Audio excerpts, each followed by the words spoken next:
Blessing, blessing, no dey tire Jesus. So you don't do what before, you still dey do what we miracle no dey tire. My eyes have seen and my ears have heard of the favor and the blessing of the Lord upon my life. Papa, you too much, oh.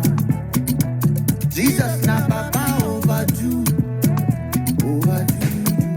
Oh, patience, that the Lord is good. Papa, your goodness, He dey make my belly full. Papa, you too much, oh. Yeah. This one a blessing overdose, oh. Miracle no dey tire Jesus. Miracle no dey tire Jesus. So blessing, blessing no dey tire Jesus. So you don't do what before, you still dey do what we miracle no dey tire Jesus. To blessing, blessing no, He no dey tire Jesus. To favor blessing no, He no dey tire Jesus. To turn your life around, He no dey tire Jesus. To blessing, blessing no, tire Jesus. To favor blessing no, yeah. To change your life, so yeah. Miracle no tire Jesus.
Good evening to us. Good evening. Good evening. Please, I trust we're all doing well. Good evening. Great. I am Madeline and I'm going to be your moderator for this evening's program. I would want to use this opportunity to welcome all of us to our very first meeting as volunteers and members of On the Side. And I am glad to say that we have some of our guest speakers already joining us here. But then the numbers are not encouraging. Dear volunteers, please, let's do all to remind our members and our colleagues on our various pages that it's time. Please, let's give ourselves 4 minutes and then we start at exactly 7:10. So please tell a friend to tell a friend. Remind the people who told you they would join and share the word that we have started. So let's use the few minutes to try and reach out to people. Mr. Aaron Esieduenchi, you are welcome. Yes, so please let's try as much as possible. Thank you, Madeline. You're welcome.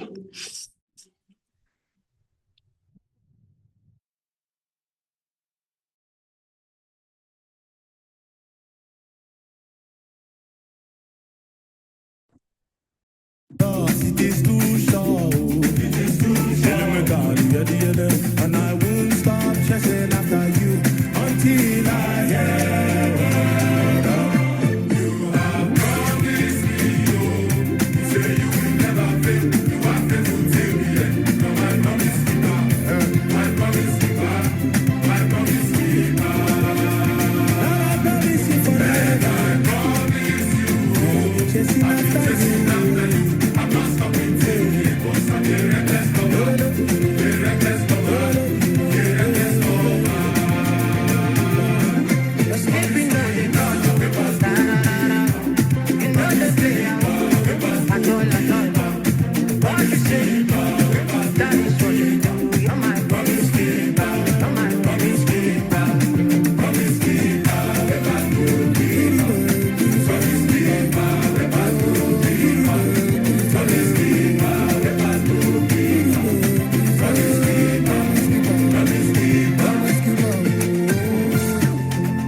Raise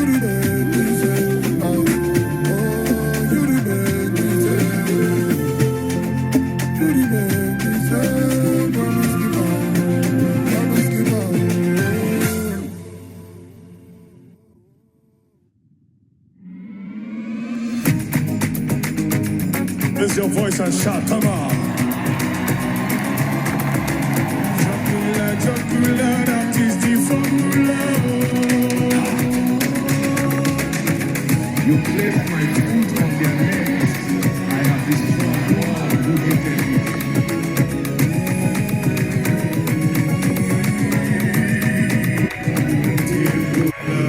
Chocolate, chocolate, chocolate, chocolate, chocolate, chocolate. And we want chocolate, chocolate, chocolate, chocolate, chocolate, chocolate.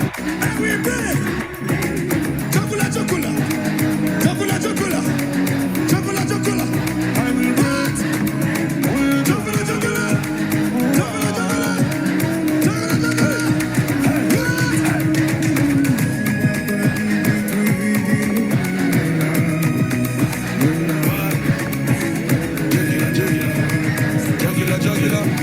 chocolate, chocolate. Jugular. Wow. I say Satan, I will break the jugular. You will taste the formula. If I catch you near my corner, I will crush your medulla. From the cave of Adulam, I'll disgrace your ordinance. You are just a commoner, so you can't call my cellular. Cause we be many in my category with adrenaline and holy fire, bringing down the glory of the heavens, mapping out the territory, so the Father glorified. Heavenly itinerary, a part of this. We unleashing fire on the enemies. Tell the devil he should take his hands off my property, cause I'll be breaking the jugular, jugular, jugular. I will work. Jugular, jugular, jugular, jugular, jugular, jugular. I will work. Make the jugular, press the jugular, step the jugular until I break. Make the jugular, press the jugular, step on the jugular. DJ, thank you so much for hosting us. Thank you so much, Mr. DJ, for keeping us company. Good evening, everybody, once again. My name is Madeline, and as I earlier mentioned, I am going to be our moderator for tonight's session. I want to welcome all of us to a very important conversation we are about to have, hosted by On This Side, in partnership with the She Move and our fellow advocates in this space. We want to say thank you to everybody for joining us, whether you are here with us on Zoom, whether you'll be watching the recording later, and if you would want to be having this conversation somewhere in your heart, thank you so much. Your presence matters, and we are glad to have you join us. This evening, we have gathered to actually answer a very important question, and that is our theme for tonight's meeting. The question being asked is the law, the survivor, and the system. Are we doing enough? As we know, this space is for advocacy for sexual victims of sexual violence, survivors of sexual violence, and people who fall prey to sexual violence, whether you are male, whether you are female. In our first meeting, we established that it could happen to a male, it could happen to a female, regardless. And this evening, we are here to find out if our system is really doing enough. And I think this is actually a call to reflect and deeply, deeply confront the realities that we have in our system. Because day in and day out, our systems seem to be failing the survivors. There are barriers everywhere. The police, are not giving the needed attention. Accessing affordable medical examination and forensic examination collection is quite problematic. And what even makes it worse is the prevalent silence culture that we have in our society, where violence seems to be normalized. Therefore, when we speak up, people think that, oh, you are doing too much. And what even makes it worse is when the perpetrator is a member of someone's family, that even, increases the burden.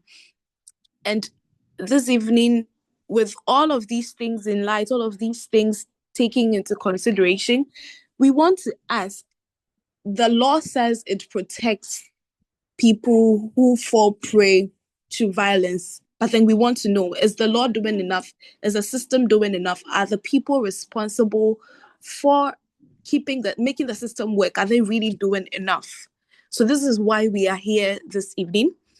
I would want to, first of all, in the stead of our leaders, acknowledge all volunteers. Thank you so much for being with us. Thank you so much for your services. It has been great working with you all. Hello, good evening. Please, we are just waiting for more people to join, and then we'll go. Okay, sure. That's fine. All right. So, as I was saying, thank you, dear volunteers, for being available, for joining us. It has been great having you. Our audience too, we are glad to have you. You may not be a member of on the side, or you may not be a member of the She movement, but then we are glad to have you. While we wait for our panelists, I want to open the floor for two people who are here to share with us their expectation, what they would want to take from tonight's meeting. So, two people to share with us, or three, if possible, to share with us the expectation for tonight's meeting. So please, you can put your hand up if you would want to share your expectation. You unmute, you introduce yourself, and then you tell us your expectation for this evening's meeting.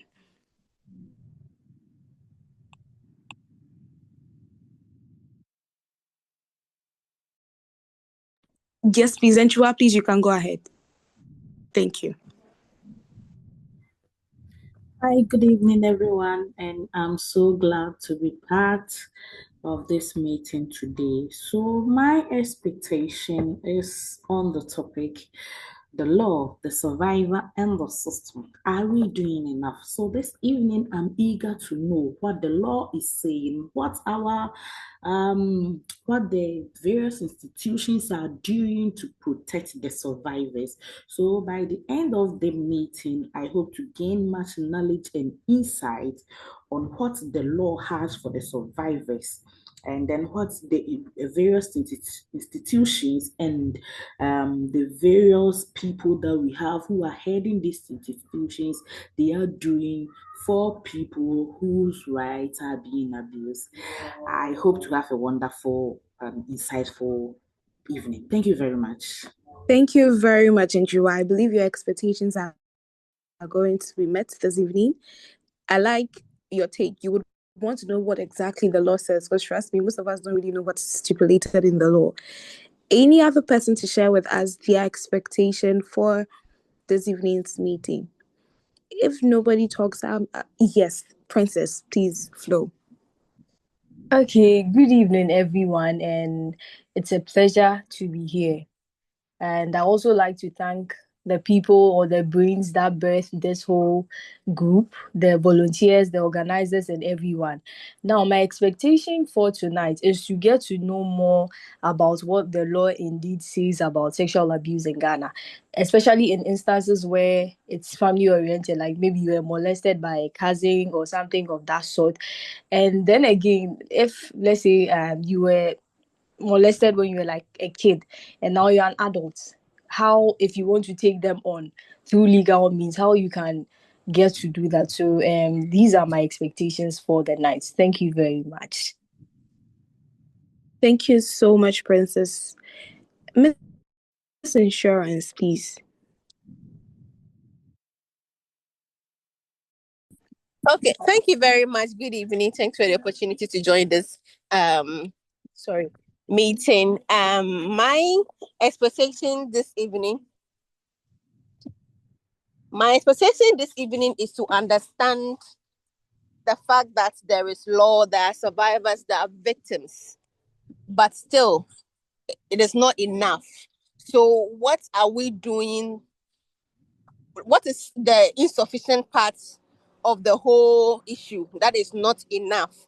That is where I'm curious to know that the law is there, the survivors are there, the perpetrators are there, but still we are not doing enough. What are we lacking? So for me, my exhortation is to understand the gaps between all of these people.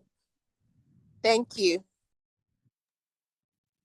Thank you so much, Miss Insurance. She wants to know the gaps. Jacqueline will be our last person, and then we move on. Jacqueline. Hi, good evening. I hope you can hear me. Good evening. Yes, please, we All can. right. Hi, everyone. My name is Jacqueline, and interestingly, I'm a law student. So that is what even drove me to join. I would really want the perspective of these seasoned people who really know what it's about so that I can get the knowledge and add it to the little I know. Thank you. Thank you, Jacqueline. It looks like all of us are here to learn about the law, learn about the gaps in the system, and learn. And I am glad to say that we have seasoned speakers, experienced people with us this evening to share with us from the pool of knowledge they have accumulated over the years. So without wasting much time, I would move straight to our speaker's profile. The very first person I'll be introducing was born and bred in Kumasi. She was educated at University Primary School, that's KNUST, in Kumasi. Then she started secondary school at the age of 10. Whoa, in 1978.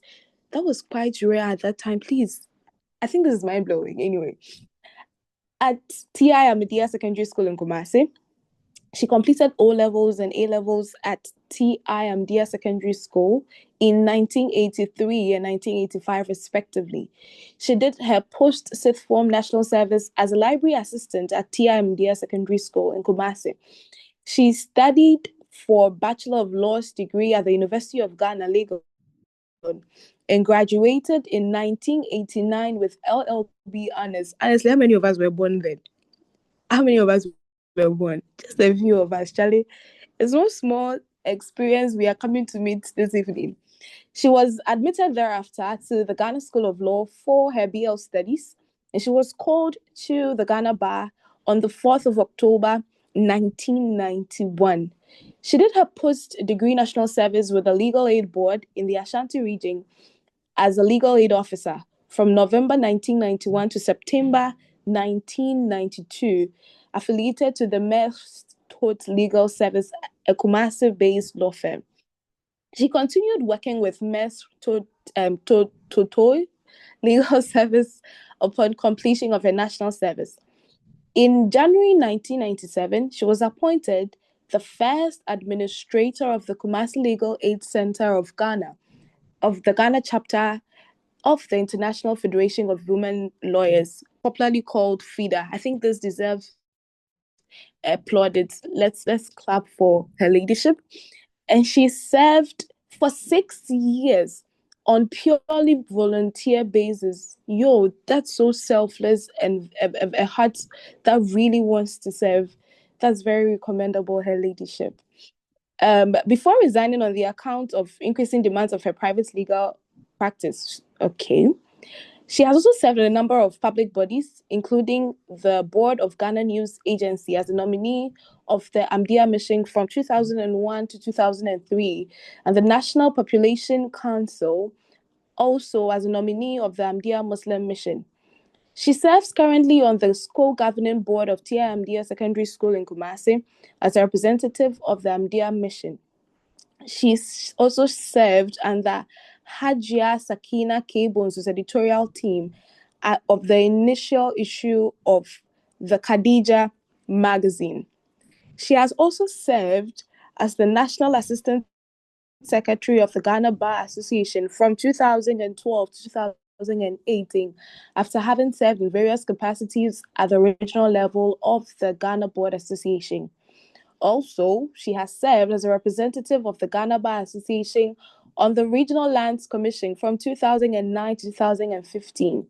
And in 2014, she was nominated by the Ghana Bar Association as one of a delegation of 10 judges and lawyers selected by the Honorable Lady Chief Justice Georgina Theodore Wood to participate in the International Visitor Leadership Program of the United States government to study aspects of the American legal system. The accolades are just flowing. I'm motivated already.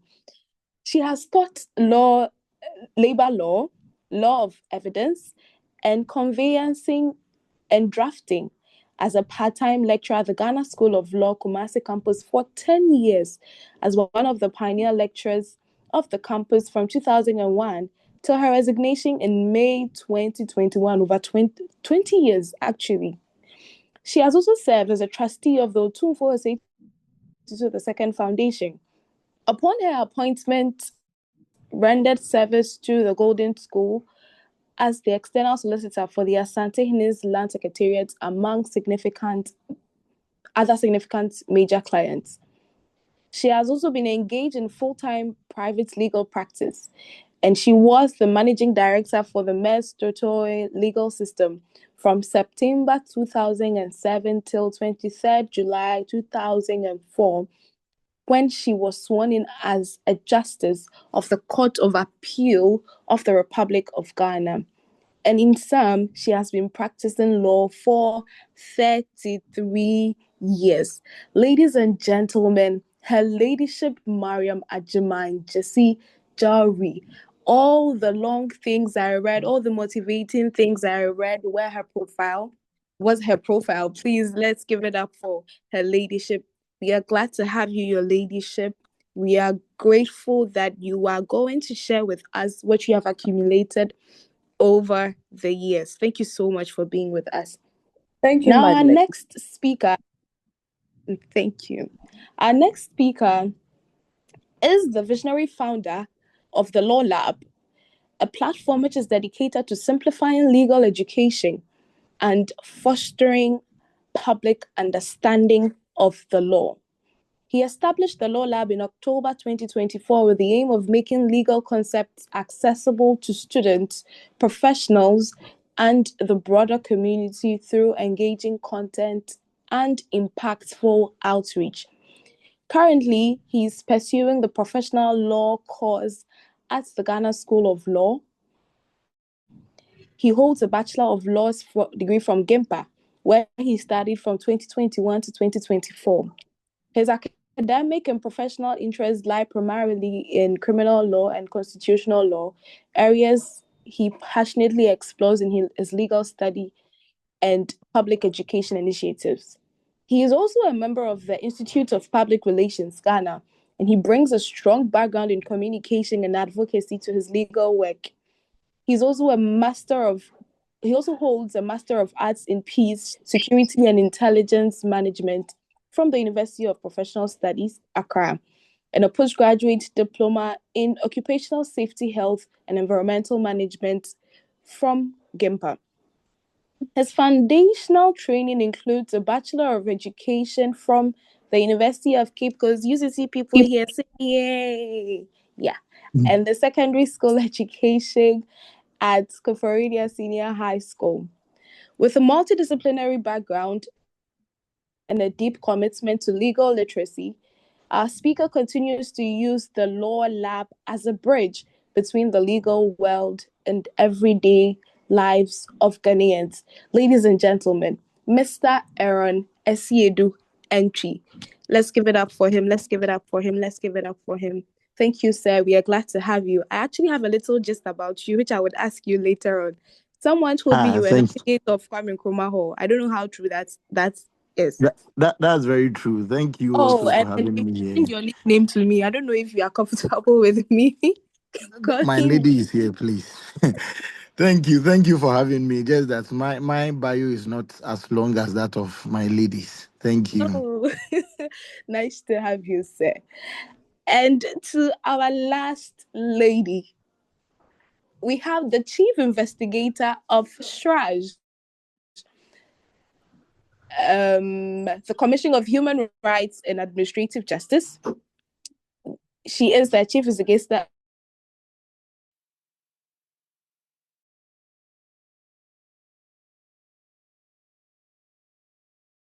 chief investigator at the headquarters by Ghana Psychology Council.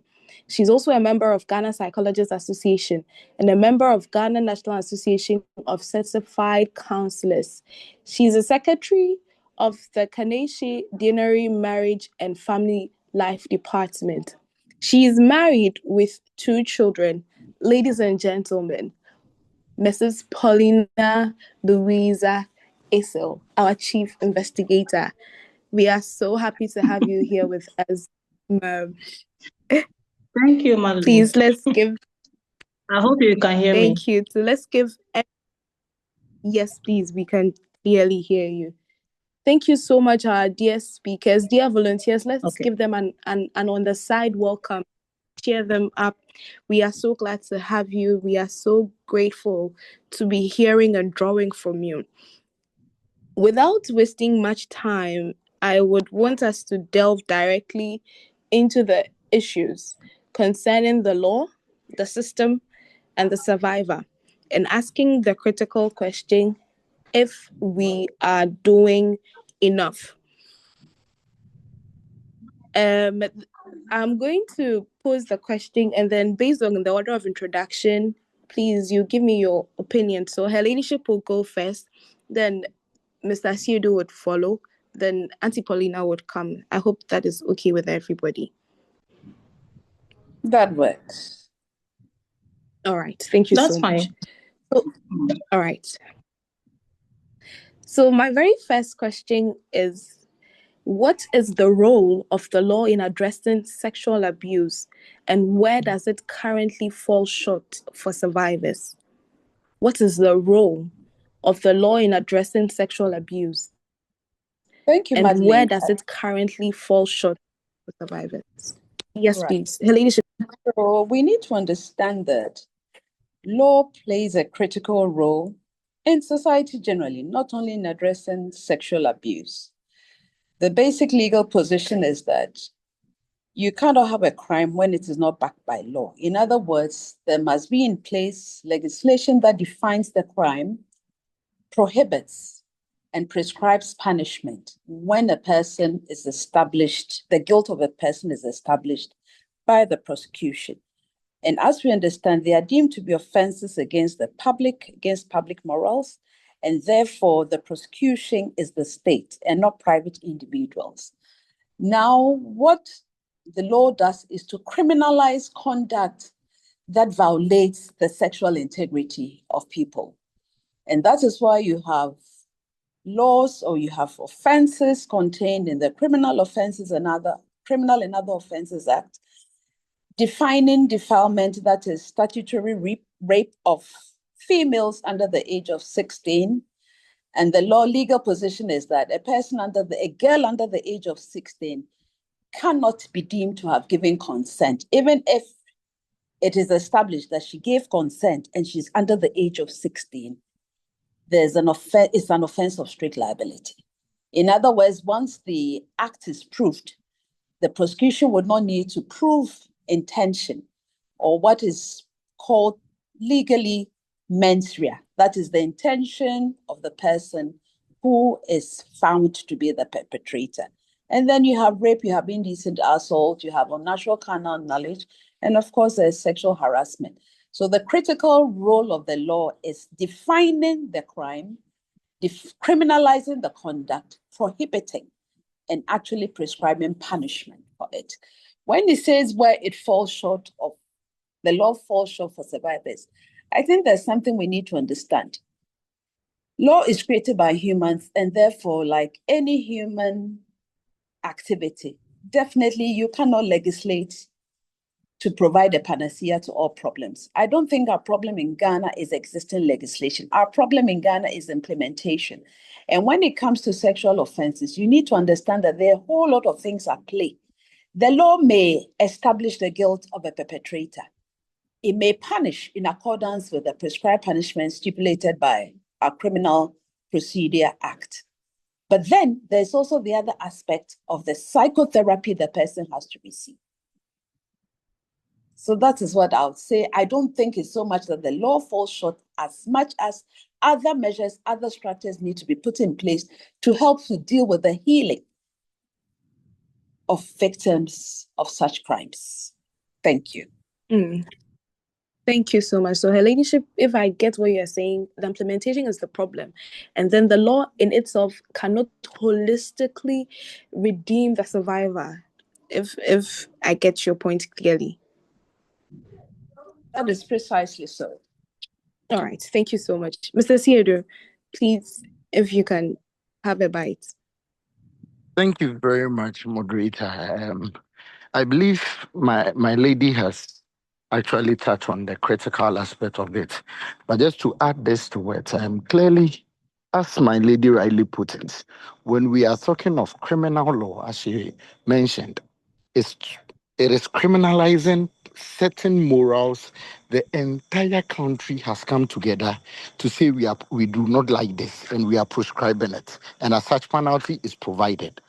My critical issue, the critical issue I want to touch with regards to the law is that our Criminal Offences Act 1960 was made somewhere 1960. Everyone on this platform would agree with me that society is dynamic, and those who read law would also agree with what JSC as he mentioned in Tufo and Attorney General, that the Constitution itself, the mother law, is a living organism. So, in as much as the offense is clear, it is apparent, we can all see that, well, it is quite apparent in our society. We should also check the behaviors also growing and how it is turning out, and whether the law thoroughly addresses such behavior, because we have made certain things very how do I put it, very common and acceptable, which is not. Let me pick one of the offenses, that is indecent assault. If you look at the definition of indecent assault per section 103 of Act 29, you get to know that any touch whatsoever, that's any touch to the person of another without the person's consent, clearly you know that you are indecently assaulting the person. But let's pick when, let's say, a young lady is smashing the butt of a gentleman. What then do we say to it? It becomes so common. But I believe that in as much as the law is enforced, the law is we are applying the law. I think it is that time that we clearly look at reviewing it to capture some of the things we have made so common, to bring it to the fore for people to appreciate that certain behavior, certain attitudes we actually embrace now. The law itself frowns upon it. The other bit is where my lady touched on about the law itself alone cannot deal with the entire healing of it. But you see, my lady, one of the problems of the law is the justice system. How do we get instant? I wouldn't say instant justice, because instant justice probably will not fix properly in the law. But how do we get justice in the quicker form? Not to say we are rushing it, because you report a criminal, a sexual offense to the police or the state starts prosecution, the victim becomes a prosecution witness. It becomes, today we are just adjourning, moving here and there. I believe that is one aspect of the gap the law has as of now.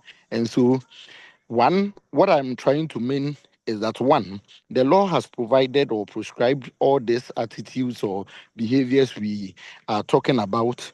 However, the gaps comes in two forms. First is how certain behaviors have become so common that we are accepting it, most especially with the male figure. And second, how even in delivering justice using the law, we get to move along, let's say, a protracted way that keeps on getting justice for a long time. And so basically, that is what I would say, moderator. Thank you so much, Mr. Theodore. The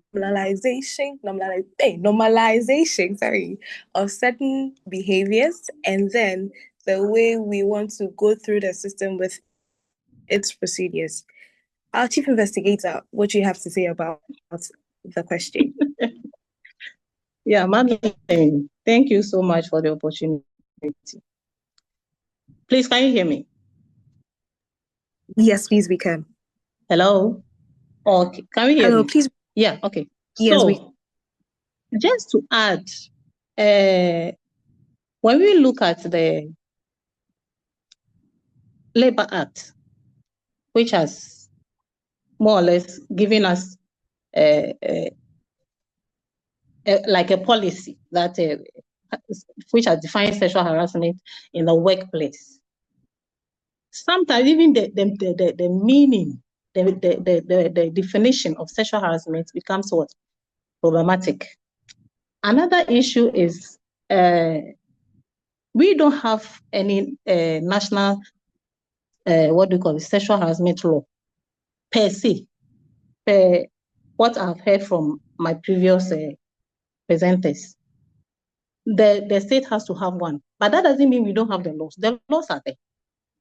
One thing too, I know of Workplace Sexual Harassment Regulation 2019, LI 2408, which enjoins every institution, every entity to have sexual harassment policies, but we don't have them.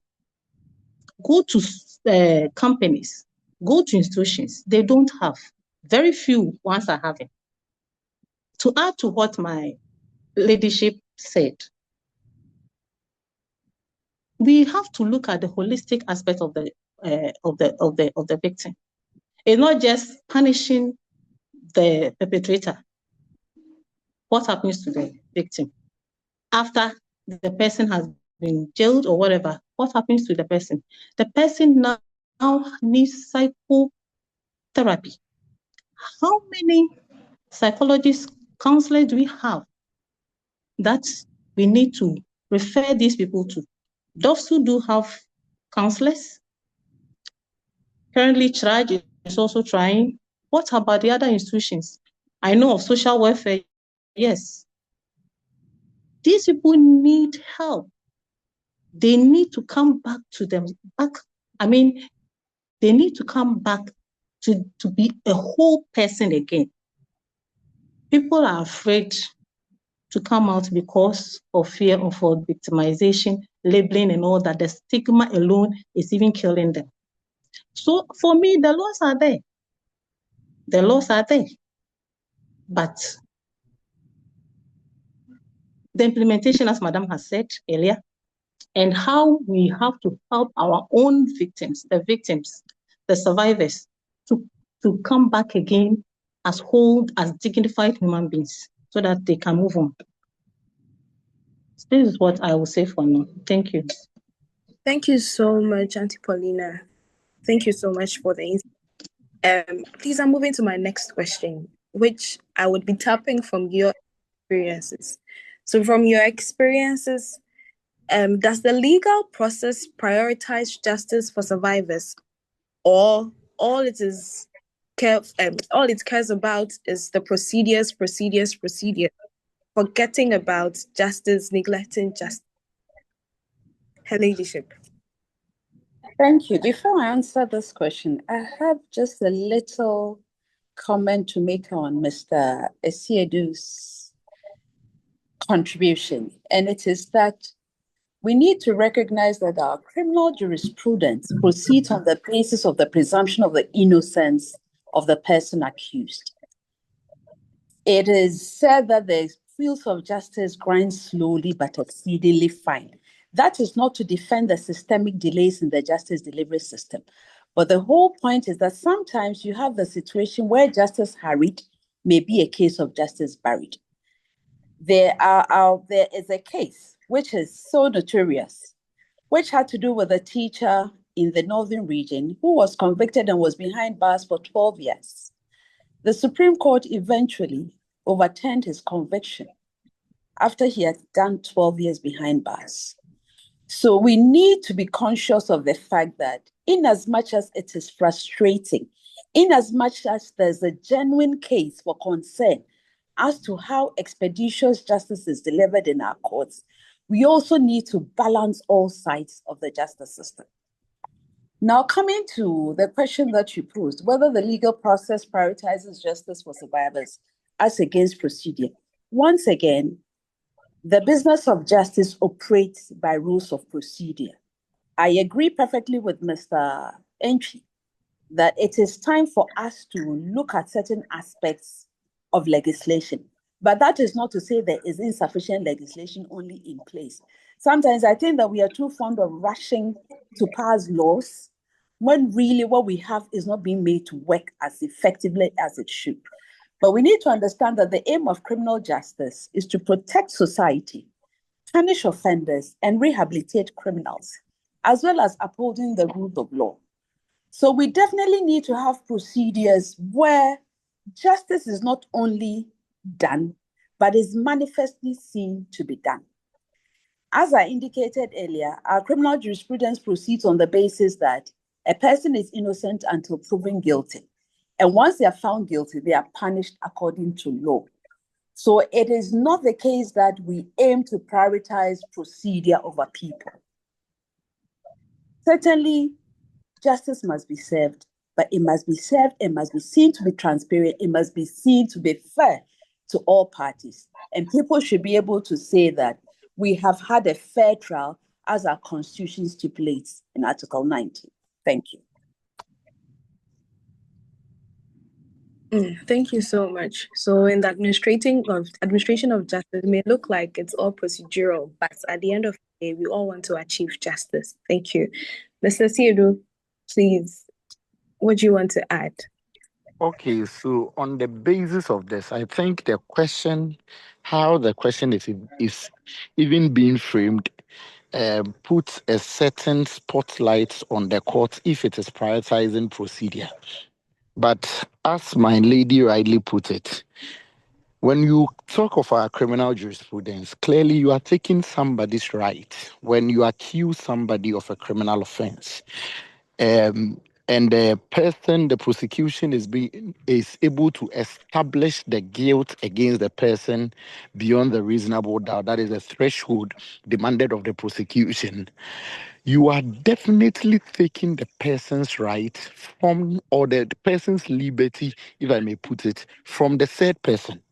And so you might think procedure itself generally is bad. No, it is actually good because you are seeking to take somebody's liberty, which shouldn't come easily, as my lady rightly put it. But just to clarify the point I early on made, my lady, let's look at our court now. When you go to the High Court, if probably is in a jurisdiction that is not having a lot of divisions.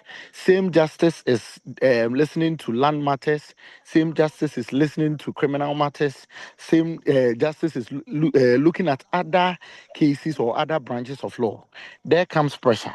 And it is why my comment or my earlier comment was raising that some of the gaps is that we may want to create a separate court basically for some of these cases so that the adjournment would not necessarily be the case of having many cases that is leading you to adjourn. It is good we go through the process, and I entirely agree with you that when it comes to criminal justice, we need not to rush it. And so we must take our time. However, when we are able to create a separate court, mostly across the country, to deal with some of these things, even though we are seeking for justice, I believe that it will be quite easier and faster than what we have. Then again, to close up on this, moderator, the question you put, as I early on mentioned, procedure is what the court works on. The rules of court, the court itself is guided by the rules of court, which is certainly procedure. You cannot sidestep the procedure in order to please somebody's whims and caprices. You must go through the procedure because when it's a matter of criminal law, you are seeking to take somebody's liberty from that person, and as such, you must do that consciously and rightly in law. Thank you. Thank Sorry, you. can I throw in this contribution before Mrs. Issel comes in? Sure. I need to correct something. There are criminal divisions of the High Court which deal strictly with criminal cases, and there are gender-based courts established in the country which also deal with family law issues and sexual violation issues. So let me put that contribution out. Thank you so much. Moderator, not to be back and Okay. forth, except to say that my lady, the clarification I wanted to put across is that maybe you might go to an area like in Koko. The jurisdiction there might not have that divisions we are having in Kumasi and Accra. That is where my conversation leads to, respectfully. Thank you so much. Athena, do you have that? Okay, I will speak as a charge staff. For us at charge, we don't deal with criminal matters. So supposing, let me use an example, like somebody reports of rape, we refer the person to the police so that the police will take it up and then we see to that the case is prosecuted in court and the processes as it has been explained will continue. We usually look at the human rights aspect, the dignity of the person. So supposing maybe it's not rape, but the sexual harassment issue that comes before us, we will look at the dignity aspect which the law enjoins us to look at and then help investigate the complaint, have whether it's mediation or panel hearing. We go as if it's a quasi-judicial approach that we use. So we don't handle criminal aspects of the case, but the human rights aspect, as I said, like the dignity of the person which have been violated, is what we usually handle at our end. For the court processes, as it has been explained, it will follow until it comes to conclusion. Thank you. Thank you so much, Auntie Paulina. I guess we are learning so much. The court is a procedural institution, therefore processes will be followed. So if there is a delay, it's process. All right, my next question, please. What challenges do survivors face whenever they try to report sexual abuse through formal systems? What are some of the challenges that we have seen over the years? Her Ladyship, please.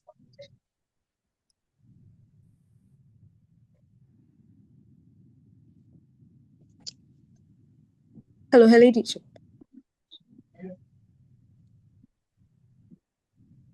Hello, Her Ladyship. Please, can I be heard? I'm sorry. Yes, I had it muted. Yes, what I was saying is that the basic challenge for me, for survivors, is the stigmatization that comes along with some of these things, these reports.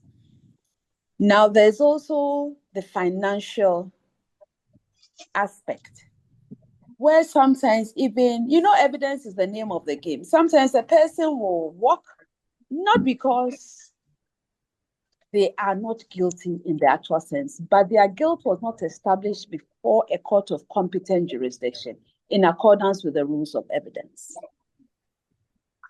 Somebody gets violated.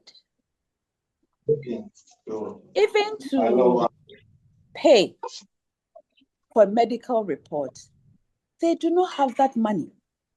And it's unfortunate that you go to the hospitals and our healthcare providers are not always that empathetic. They're not always that compassionate to say that the police have issued a medical form. Let me just examine the victim and issue the necessary medical reports. They are expected to pay for it, and they cannot afford it. Two, sometimes out of shame, out of fear, out of being ridiculed, they do not even report punctually, such that critical evidence that could have been used to nail a named perpetrator is washed away. So for me, some of the challenges are the attitude that society shows such victims, the financial challenges, and even on occasion, the access to justice. If this may occur in a village where perhaps they need to travel several miles to the nearest district hospital just to get the evidence. And when you have people living in communities where sometimes even 5 cities, you may think that I'm reducing it to banalities, but that is not what it is. Economic challenges are such that they decide, oh, let it go. Or everybody lives in a close community, so they tell you, oh, it doesn't matter, let us resolve this amicably. Meanwhile, this is an offense that the law does not permit out of court settlement of.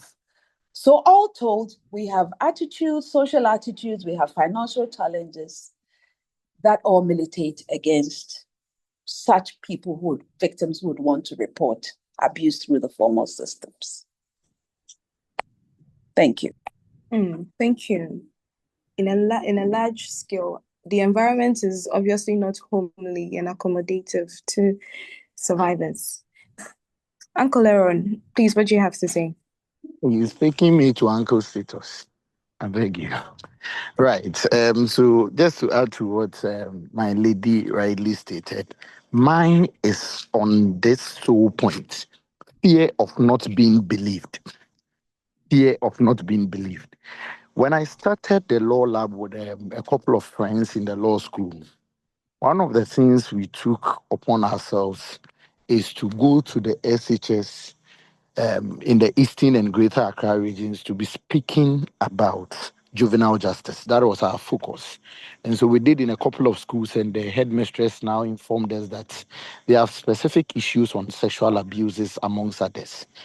And it will interest you to know that in about 3 schools we've gone, the last 3 schools we went, we took our seniors who are lawyers, about 4 of them joined us to the schools. After the program and speaking to them, having an elaborate presentation and engaging them in groups, you get to know that almost all the groups we engage, we have about 2 or 3 who are experiencing this and fear that when they report, they will not be believed. And as such, some of the lawyers within the team have taken it up upon themselves to help get through to the matter and help them report to the appropriate courts. So there is a classical case of, even when I have that temerity to report such incident, there is that likelihood that authorities or the person I'm reporting to would say that I'm lying. And so they believe that certainly there will be that doubt, and as such, they get discouraged in reporting such instances. Thank you. Thank you so much. And before Auntie Paulina speaks, I want to acknowledge the presence of Akusia, who is our survivor and is going to give us her insights. And Akusia, I would want to hear your voice pertaining this particular question. Challenges that you faced when you were trying to report your unfortunate incident, which was not your fault, the report of sexual abuse through formal systems. So after Auntie Paulina speaks, it will be the next person to speak concerning this issue. Auntie Paulina, please, you can shoot.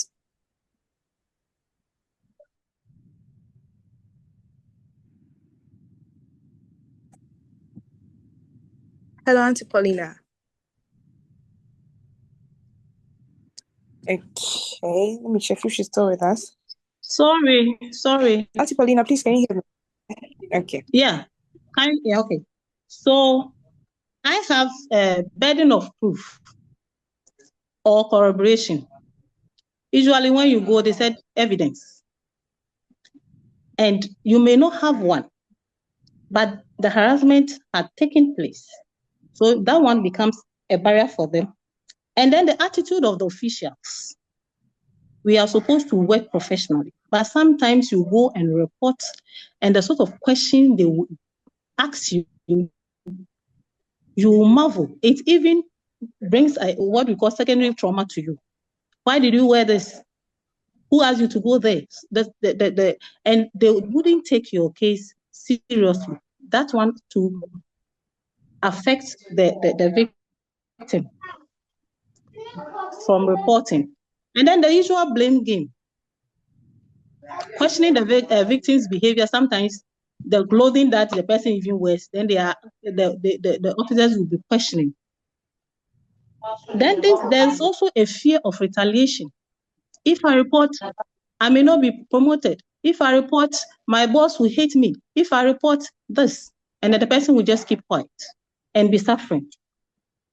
And sometimes, even when you have reported, an investigator has started working on your case, you go, you ask, you want to find out how far my case has reached, you won't get that information. The officer will say, you go and come, go and come, go and come. As to how your case is being, the process that is being taken through, you will not be given that information. All these things discourages the victim from reporting. Thank you so much. Thank you so much. Akosia, please, I'd like to hear your voice. What were some of the challenges you faced when you were trying to report your unfortunate issue?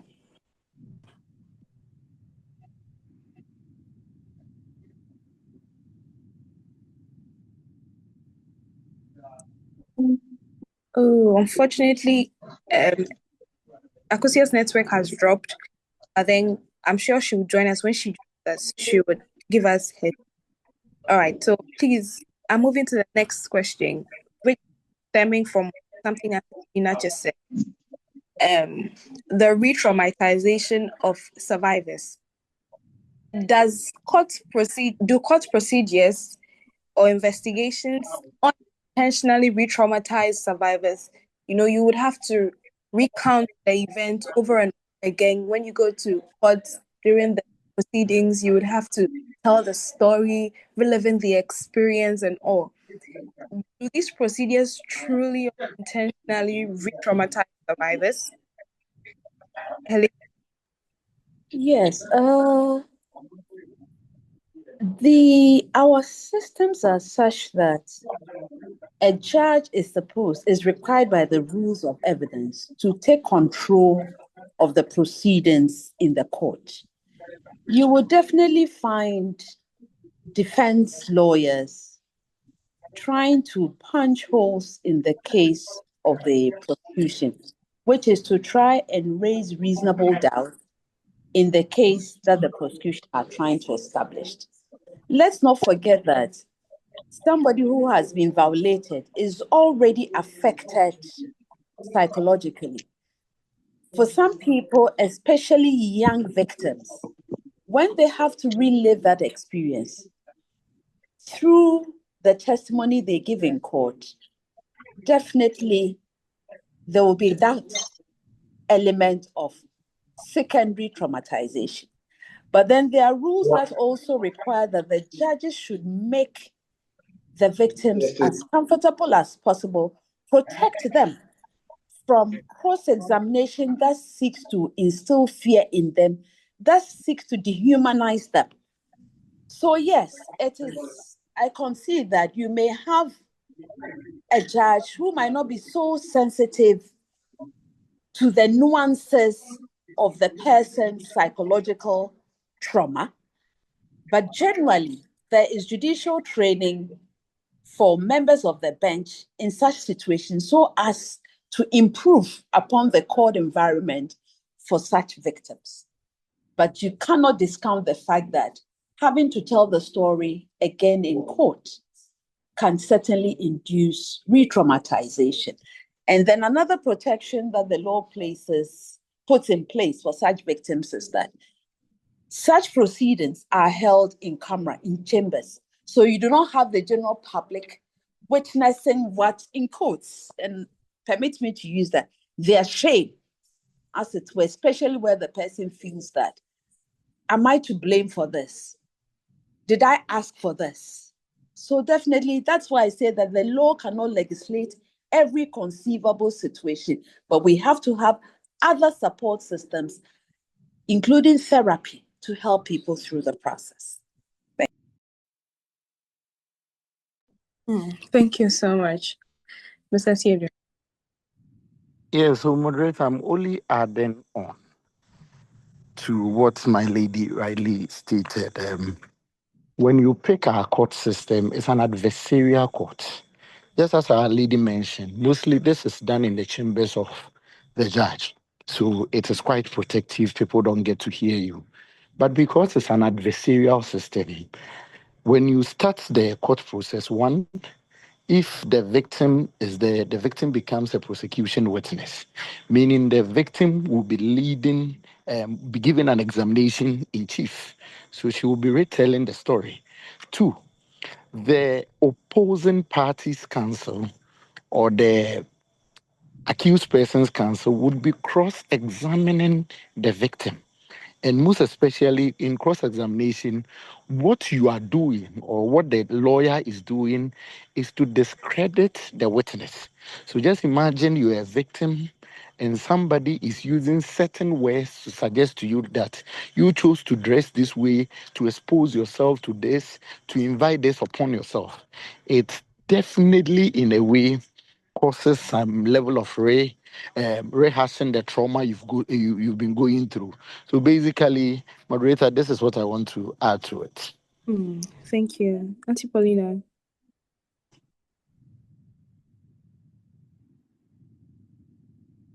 Auntie Paulina. Hello, Yes. Madeline. Yes, Yes. please. Yeah, the victim through the process, because you go and report, you'll be questioned. Maybe the case officer, the first point of call will not be the case officer. You go to another officer who may be the prosecutor.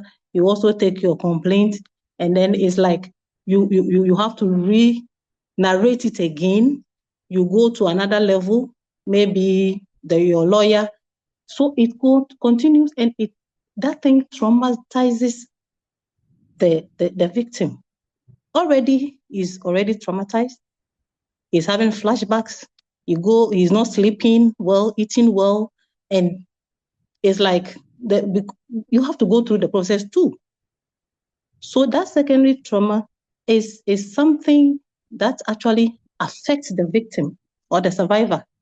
Some people, if they are not taken through proper psychotherapy, they end up having this thing till they die. So it's a very serious matter. I don't know how it's going to be addressed, because the person has to go to court and you have to narrate your story again. You will be cross-examined, as my elders have already stated. And that flashback, the depression that goes with it, the anxiety, and all the stress that goes with it affects the victim. Thank you. Thank you. I think Akosia has joined us again. Akosia, if you can hear me, kindly unmute and say hi. Oops, it looks like she has dropped again. Hey, what is happening? Akosia, please, are you with us?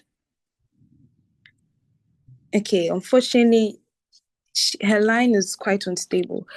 For the next round of questions, I'm going to call out, specific people, and then I'll pose the question to them. So it's not going to go around again. So, her ladyship, please, this question is for you. Do you think that our legal system and institutions truly understand trauma when it comes to the survivors? And if they do we have a trauma sensitive or a trauma-informed justice system in Ghana? Yes, as I said, that Ghana has always been quick to sign on to international treaties relating to human rights. You have the Declaration Against All Forms of Violence Against Women, and read into that the girl child. But then again, we are also taking gender neutral language so that everybody can be covered. It's not just women and girls who are the target of some of these programs. But having said that, we should understand that it's a work in progress. We start our human rights regime from somewhere and we end somewhere. We end in the place where we hope to arrive. Now, talking about a trauma-informed justice system, that would have to really make us understand what is trauma. Now, the bench receives training judicial training, continuous judicial training, and even for people who are appointed new to the bench, they also have orientation. I am not going to sit here and pretend that we have a perfect system. We do not.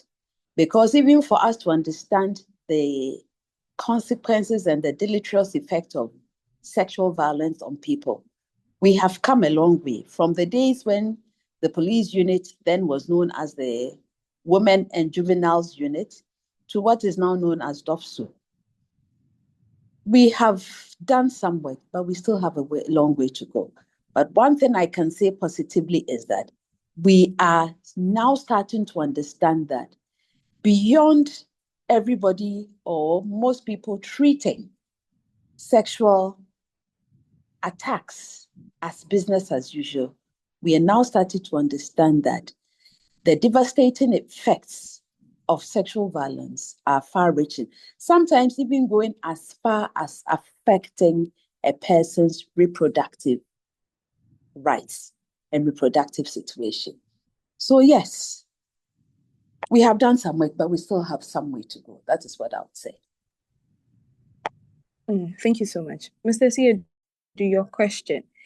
It looks as though cases involving influential people and respected individuals in society often stall or they end up being disappeared. Does power shape the outcomes of sexual abuse cases? Moderator, I just want you to understand that first, the said perception is one thing I do not agree with. Well, let me situate it in the context of the manager of the court, who happens to be the judge. Don't look far. This evening, listen to our leadership. Do you think she's one person you go to a court and mostly issues with regards to an influential person is likely to disappear? I remember when I was in my LLB days, and there was an issue concerning one Rosemont Obin or Brown called the Kuyapim Polo. The matter came up so high, and in some couple of months, we were given an assignment to make a presentation on such a matter. So I raised my hand in class telling the lecturer that this matter is sub judice. So since the court is still dealing with it, apparently the matter had been determined, I didn't even know. And so I believe that some of these things, some of this perception comes really with regards to the manager of the court and how he wants to deal, he or she wants to deal with the matter. I don't think that perception holds. It has been the norm in the system. Most of our judges even do not know some of these influential people we are mentioning. Suffice to say that there are undertones of this, which since the judicial system is a human institution, you may find one or two of them in such situation. But I strongly believe that dependent on the manager of the courtroom, I believe, for me, my experience, I don't really see this. And I'm not also in a position to discount that it doesn't happen. But from my own perspective, I don't believe such things normally happen. Thank you. Thank you. You don't believe it normally happens, but then you actually also accepting that it may happen in some cases. But Yes, at the I'm end not of the day, dismissing. I'm not dismissing it entirely because it's a human institution, and most probably people may have experienced it. But with regards with my internship from my first year to LLB days, I look at the managers of the court. You enter into a courtroom. Some of the judges are so, let me say, they are so open to the extent that sometimes it becomes a disorganized court. But most of the judges, that is why I tell you, don't look far. Just listen to your leadership this evening and check whether you can just misbehave in a court. I'm not sure you'd be able to do so. All right, thank you so much. I have been alerted that Akosia is around. Is Akosia around? Akosia, okay, still not around. All right. Please, Auntie Paulina, speaking as a member Yes, of please. Shraj, how do you think that how can our communities play a role in supporting survivors and advocating for necessary reform in the legal system?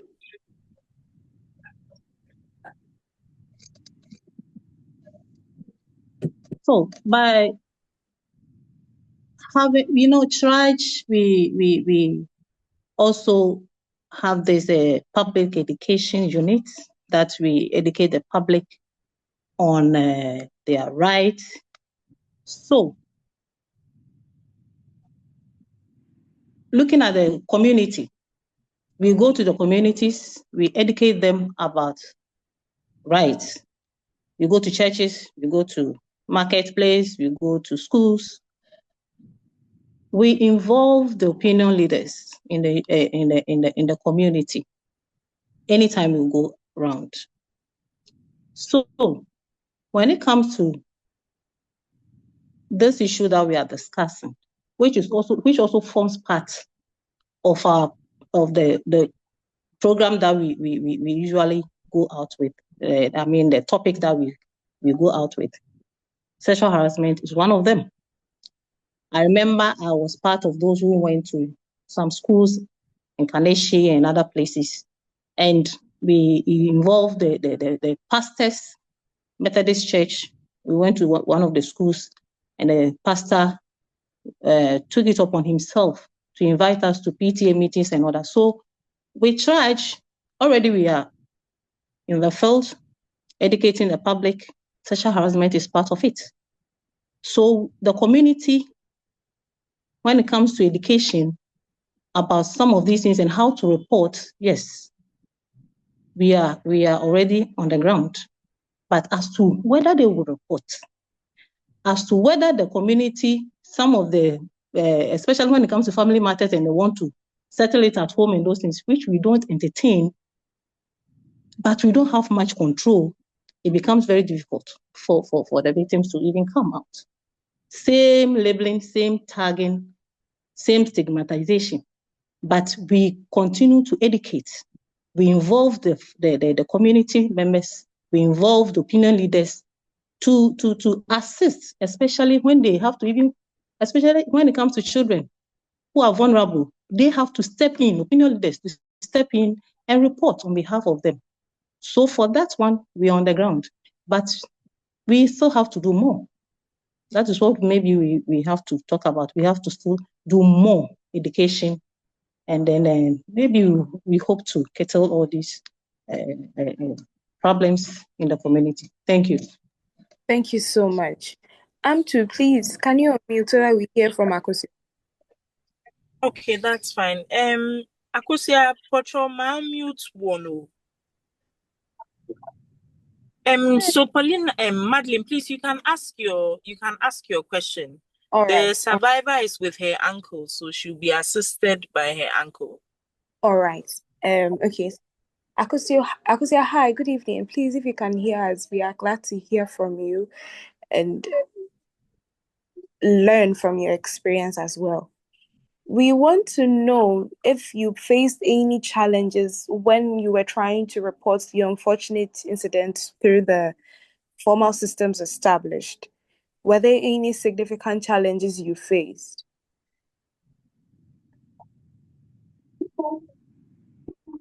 Mr. Guy, the mayor or no, if you see any challenges here, I wonder yes. We know, you can go yes. Yes. Okay, it's your Bisa on there. Timeline na wope the war report no. Aba amani hunu na wofemu. But you can the reports no. I had a wanna war man aside no. Na woro gwan yan jimban there he onya di allow there. You to me a report to police station. And say I'll append and we're going to papa. Okay. If you see a lot of insult now there. Okay. So for the non-tree account speaker, so he's saying that at the time that they wanted to report the issue and they actually went ahead to report, they had some challenges, insults, and others coming in from the now the accused person who is in jail. They had some issues with them because they weren't pleased that they wanted to report. Akosia Mpocho, person will our next question. Nti o report wie no mo lodge complain wie no. Then na police for lawyer for doctor for omo ye boa wo after the report. After the report, police men medical form. The yakwe no, we didn't call hospital of it. The yakwe hospital no, ye shotiska. Now the yaneni the thing I had an answer. But one SCB war hospital only now oyin kutukumska or sanyando. My idea all the necessary tests now they. Now the report in your time we come out social offering police. That was on Friday. I see. More so for those who did not understand, he says that after they made the reports, they were given a medical form to go to the hospital and run some checks. And as her leadership earlier mentioned, that money is being taken. So they were supposed to make some payments. But then unfortunately they didn't have a lot of money on them. So they were out of money. But there was a nurse who was willing to support. So they gave them the money, and afterwards they took the report to the social welfare. Me pacho, me person me busa procedure no procedure me can choose it. Anyway, the procedure when a bra case no ya report here be o masha se ye ntutu yes say omo de nipa na or ha akosua no ebekọ aban kuku mu no procedure no echeye anase na ye patupa mo lawyer for so amufa wo mo no aban na de ma wo ana mo ana mukope obi na mu ana mutua nika. Madam, yende yentumi follow ya osene screen wo. Nti police officer no ya prosecutor no. Only na original man that accused person that one of lawyer ma wa granting bail. Ma accused person here then Obani for 7 good months. And sana was so why you can either writing bill. Nti yentumi na ya follow ya na screen wo. Na screen wo. Nti prosecutor na original man wa court wo. So he's saying that the prosecutor, the police they reported to, was the person who stood for them at the during the proceedings, but then the perpetrator actually had the chance to hire a lawyer, was granted bail, and he ran away for 7 months until the case continued. Uncle, me patrol, me person me busa during that period na akosia na de ye ne so bind to say na ne ho ye na oye okay. Hey, madam, as soon as no, or turn for 1 month, 2 weeks, because na nega mo dot in China, but na many and won't believe because on the boyfriend or any them, and they no need to be all of one. If we meet incidents, on the 14th of June, that was 14th of June. And they met on 15th of May, them then they call police station, you call hospital now. You call hospital now. No, they no the bread because your small girl 12 years na penny now over 60 years wife and them day. So you know I didn't man papa into hospital phone so I had one man in June na day. Or my and drugs na my man na at least the pains and baby was like a little bit calming down. Thank you so much. So I asked about the mental health in the state of Akosia, and her uncle makes us understand that she was not so okay. It happened when she was 12, and the person who harmed her was 16 years old. So looking at the fact that they were both minors and they were friends, and she also told her grandmother she was with, but then the grandma did not believe her, especially because the gentleman was her boyfriend. So the grandma did not believe her. Uncle. Madeline, sorry to come in. I think he said the man was 60 years. Madeline. The man was 60 years. 60, not 16. So he was not a minor. Oh my God. So please, I'm sorry. I had 16. I'm so sorry. 60. Whoa. I understood him to be saying that the perpetrator was the grandmother's boyfriend. The grandma's boyfriend. Yes, rightly so. Oh my gosh. Yes, rightly so. The grandmother, please, sorry for the miscommunication. So the perpetrator was the grandmother's boyfriend, and he was 60 years old. Interesting. Uncle, thank you so much. Me pese me call her ladyship, ne lawyer, ne charge for what they have to say about the case, and then the way everything went. The 7 months running away, and then everything. So, her ladyship, please, what's your take on this case? All right, let me give you a little education. Now, what happens is that with criminal offenses, they are deemed to be wrongs against the state, and therefore the state has a duty to protect the victims of criminal offenses. Now, when people are financially well-heeled, an accused person may engage the services of a lawyer to do what is called hold a watching brief. Now, the lawyer of the complainant or a victim really has no role to play in the actual conduct of the matter. What the lawyer who holds watching brief is to ensure that the prosecutor, especially when it's a police prosecutor, really does an efficient job of prosecuting the person. So the lawyer who holds watching brief will just sit by and cannot even properly so-called address the court. So that is why you would see that in such cases, people will take umbrage. After all that he's done, he has the temerity to engage the services of counsel.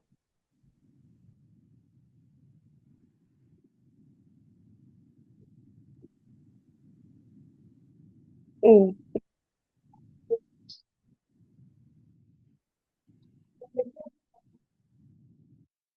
Sorry, I think I got cut off.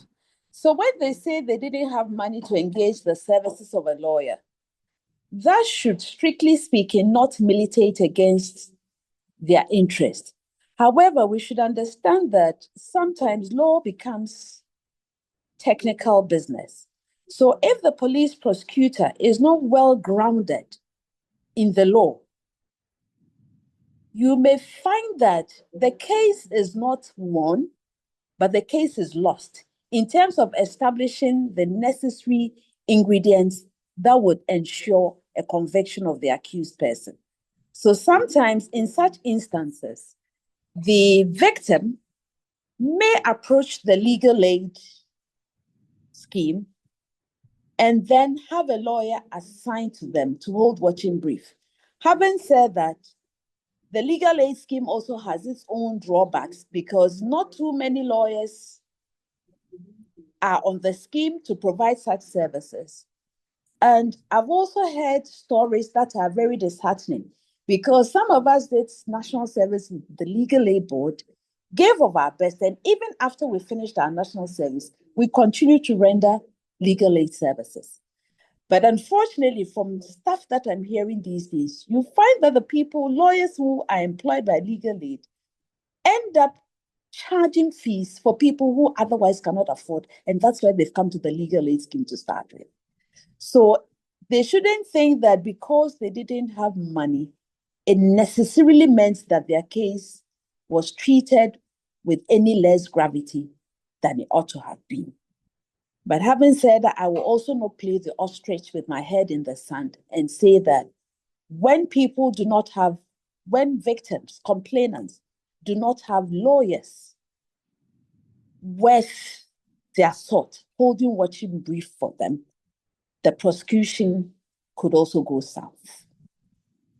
So with this whole system, I will also be the first to concede that sometimes the delays in the trials can be frustrating, and sometimes victims even give up because they go to court, there's an adjournment. They go to court, there's an adjournment. Nobody is really engaging them to explain that this is how the system works. So do not be discouraged. Continue, press on. Do not let anybody sitting behind the scenes try to discourage. Coming back to this perpetrator who was somebody known to her, I know of a matter where the victim was actually violated by the mother's husband, that is her stepfather. The mother was outside cooking. The man just invited the minor female into the room and actually violated her, defiled her. The mother tried to cover up. It took the aunt, a paternal aunt, who got to know of the matter, to take up the issue. Thankfully, the perpetrator was convicted. And I got to know of this matter because a relative of it trying to engage my services to get the conviction quashed or to get the sentence reduced. I wasn't supposed to take that stand, but I told him in the face that looking at the facts on record, I think you have come to the wrong place. So the bar also has a duty to ensure that we do pro bono and protect some of these victims and let them feel that their issues matter. It is not because they do not have money. It is not because nobody really cares about them. But we should be invested in ensuring that the justice system provides them with the relief that they need in seeing that their attackers are really locked up when they have to be locked up. Thank you. Thank you so much, Her Ladyship. That was very profound. Mr. Osiedu, your bite on the issue at hand.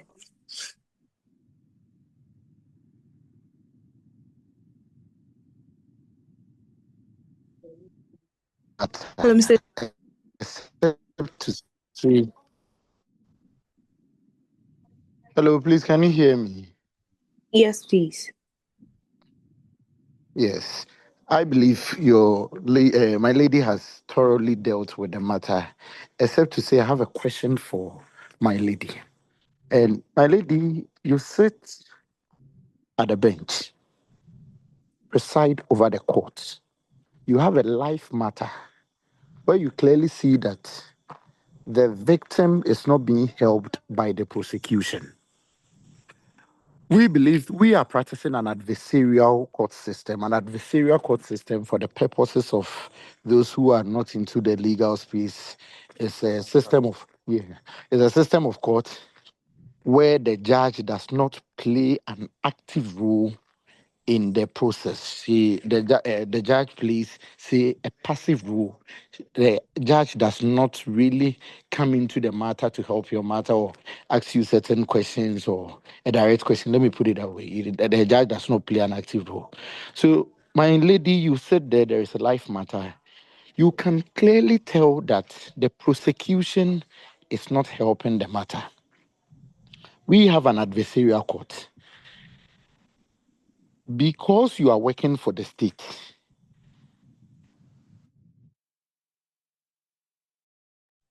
Mr. Siedo, I think you got lost. Or even sorry. Line broke. you said Your I think line broke. your line dropped at some point. So we didn't quite hear so. you. So Okay, kindly let me go take it out straight. up to the point where you're talking about you realize that the prosecution is not doing an efficient It's job not of help. Yes, you clearly believe that legal aid can come in, a lawyer or two to play that watchdog role.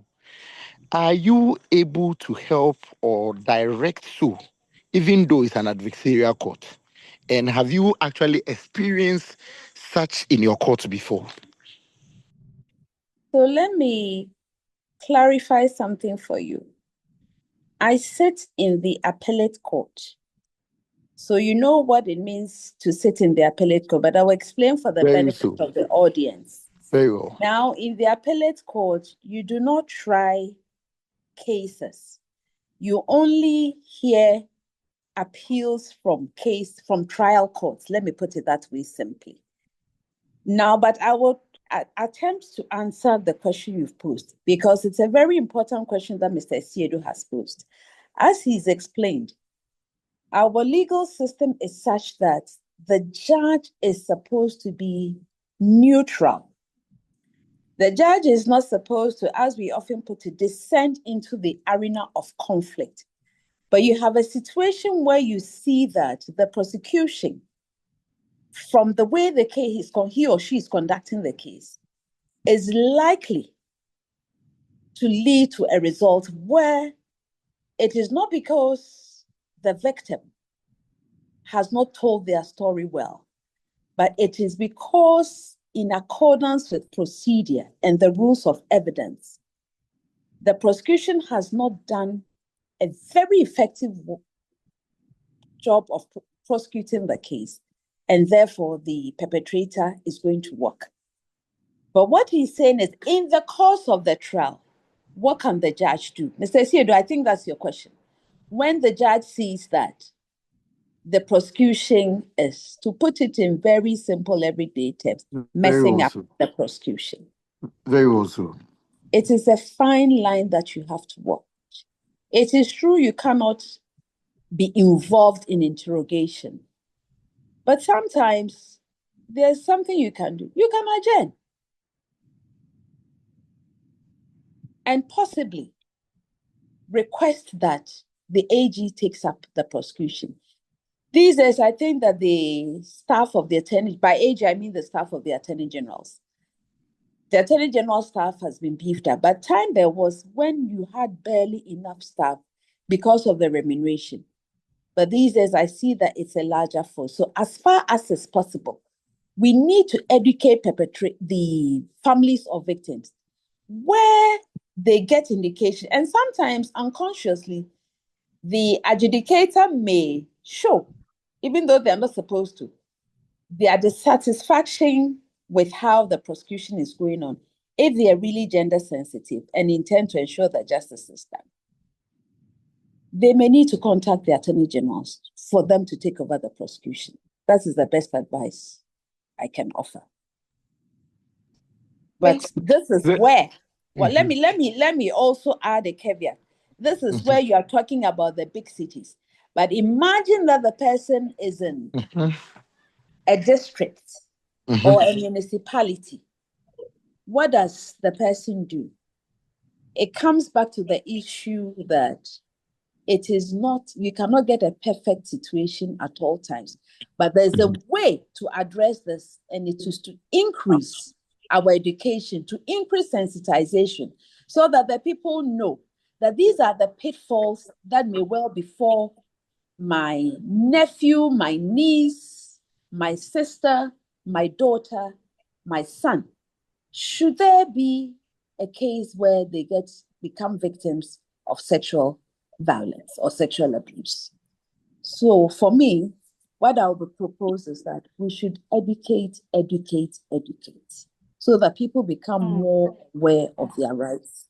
And other people can also counsel other people that, look, when you have a situation like this, if you feel the police, or you get the sense that the police are not doing a good job of ensuring that you get justice, then quickly run to the nearest legal aid office and let's see what can be done about it. But it comes back to this issue that justice really emanates from the people and is administered by the judiciary in the name of the people of Ghana. We cannot continue to do business as usual and expect that only formal structures can get us results. That is all I can say for now. Very well, my lady, I'm grateful. Moderator, I'm not taking your role, but a follow-up on this. My lady, as you rightly put it, you may want to adjourn or you may request that the Attorney General's office take up the matter. I want us to flip to the accused person or the victim. No, the victim realizing that the prosecution, in a way, is messing up the case. Because the victim is not really a party to the case, it is a state versus the accused person. How does the victim make an application to you? Let's say you are sitting as an additional high court judge, as a high court judge in the circumstance.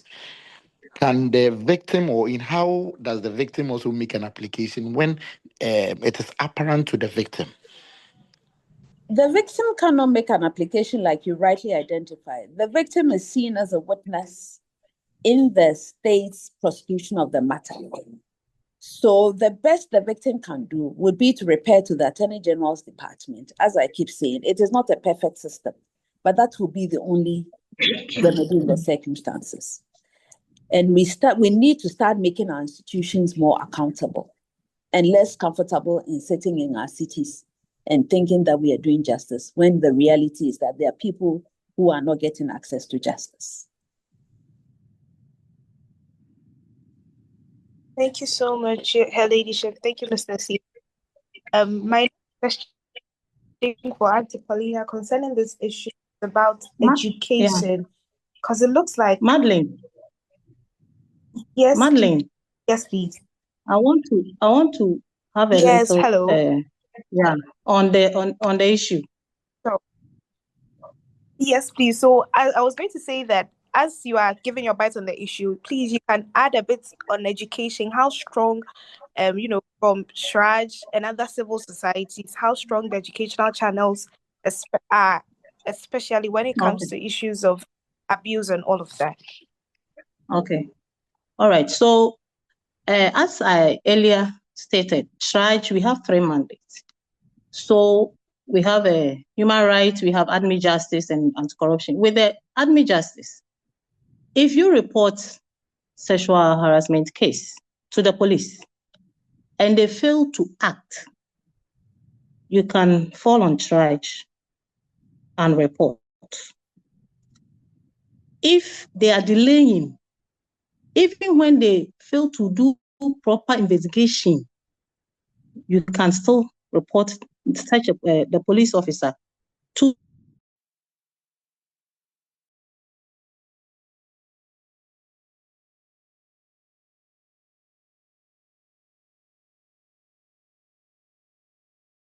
issue. I didn't hear anything about the psychological aspect.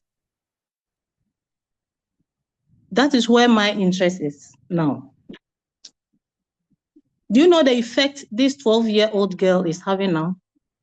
The anxiety, the depression she's going, the low self-esteem, the loneliness, the sleepless night she's having. Her eating habits will change and having low academic, when she goes to school, she's not even going to concentrate. Her relationship with people, anytime he sees a male figure, what is happening to the girl? She is now going to be frequenting to the hospital because of all these effects that she's having. And if not properly treated, she will now start having suicidal ideations, and she might even commit suicide. I don't know what happened at the social welfare. Was she taken through counseling? Or it's all about let's focus on the perpetrator. Let's go to the police station. Let's take him to court. What about the girl? What about the girl? So now I get to the question of education. I think my ladyship also mentioned education or training. We are doing our best as commission out there. We have districts. Our offices are in all the districts, virtually all the districts in Ghana. We have regional offices. We have sub-regional offices in all the existing regions and 2 regional offices. Education is going on. You go to the media, we go to the print media, we go to the radio stations, we go to the community, as I've already stated. So the education is going on. But when it comes to the effects like this one, the trauma that the child is going through, that one we are not doing our best. The mental health aspect, we are not doing our best. Even with the staff, most of them have not been trained on these things. But thankfully now we have started veering our attention to the mental health of our victims, or we call them complainants. we have started helping our own staff to understand their own mental health and that of those who access our services. People come depressed. You don't have to just take the complaint and then leave the person to go, but you have to help the person, at least a little education, a little counseling or advice, not advice per se, but a little counseling for the person to,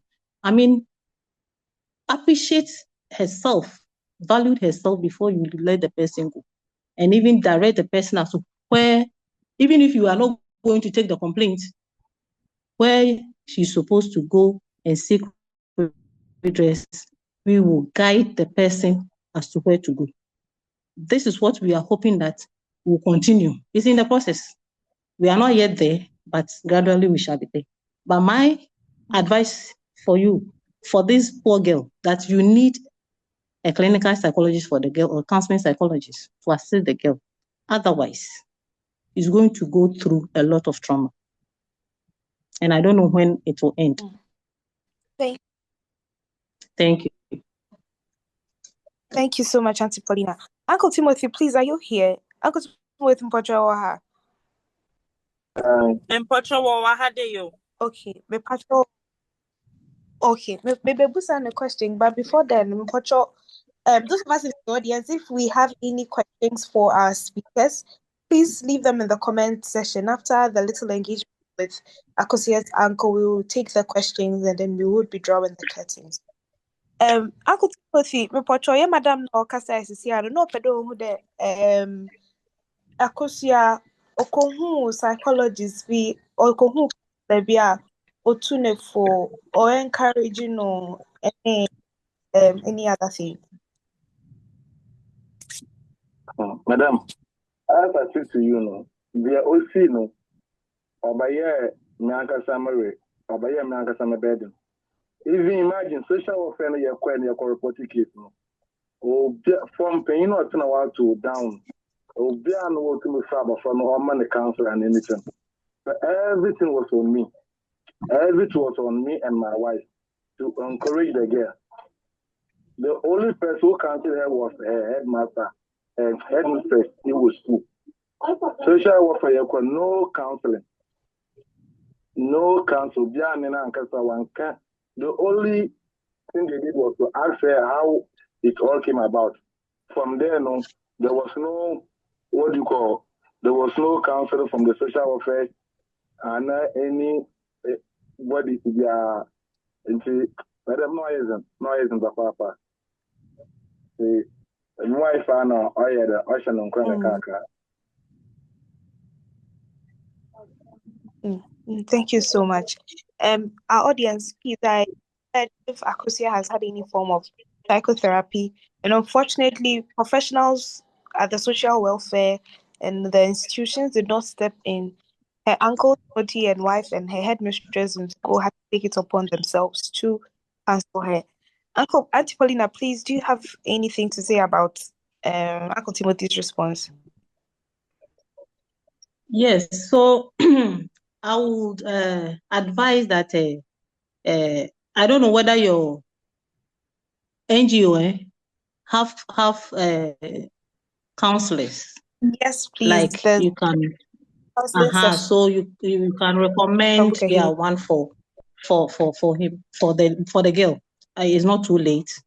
She needs it. So that is what I would say. You need one for her, please. Okay. Yes, please. All We'll right. take Thank you. that up. Her Ladyship, Uncle Esiedu, please, do you have anything to say so that I take? There's just one question in the comment.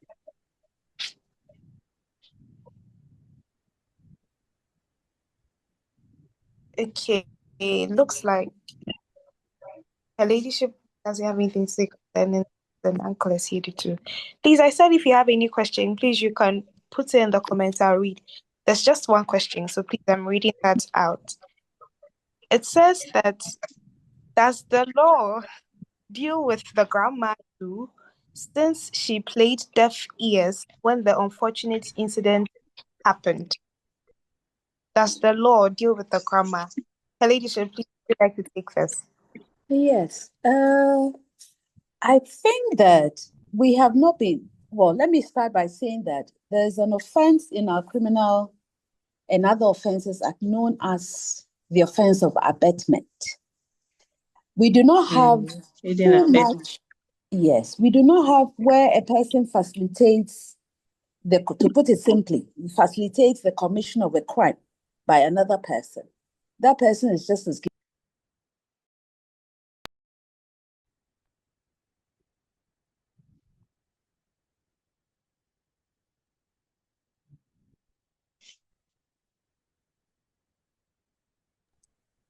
Ladyship, please, unfortunately, we yes.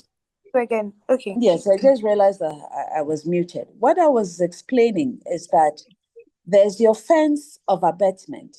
Now, from the fact that What is some skin condition? What that those is me used to way Queen Elizabeth. Queen Elizabeth Please, could go back. somebody. somebody should mute themselves. Somebody should mute themselves. Hi, please, the person speaking, can you mute? What you said, me your skin condition, you said now, Hello, please, the person Please, speaking, mute yourself. the moderator should just mute all of us, and we, Yeah, my I've lady, muted the can. person. Very The well. person. So what I was explaining is that the facts as have been recounted to us in this session do not give sufficient information as to enable us establish whether any culpability can be laid at the door of the grandmother. All that I believe the uncle said was that when the poor victim narrated her story, the grandmother did not believe her. As to the exact role she played in all this, there isn't sufficient material before me for me to establish whether any charge can be brought against it. But generally, for our general education, what I would say is that there's an offense in our Criminal and Other Offences Act, which provides for abetment where another person encourages or facilitates the commission of a crime by another person. That is all I can say.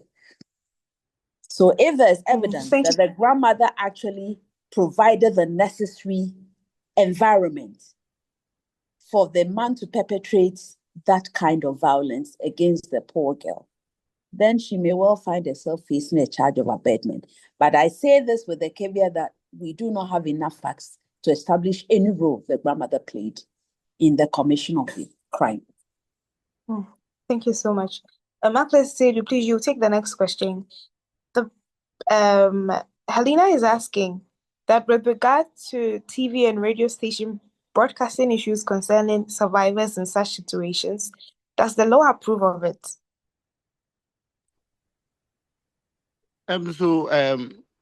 This is a topic I'm so much interested in that together with some colleagues, we are trying to research into it, because the prevalence of the antenna and all those people moving around, I am yet to even cite a law that that gives them the authority to be looking into such matters.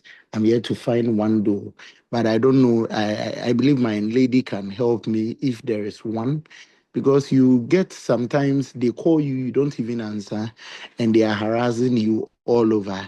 And as such, when they bring even the victims to the television, they end up even increasing the stigma and the trauma they go through, because you go home, your name is all over your community and others. So I would appreciate if my lady can help me whether there is a law in place in that regard. But I'm seriously doing this with my team at the law lab to find the legal basis for what actually the legal basis for what they actually do. Right. So the sad thing is that, as you rightly said, I'm yet to come across any piece of legislation that allows them to violate the privacy of victims. But the unfortunate thing is that I have also come to learn that a lot of these people get up voluntarily, including people who are supposed to protect the privacy of these victims. and they go and parade them for the whole world to see.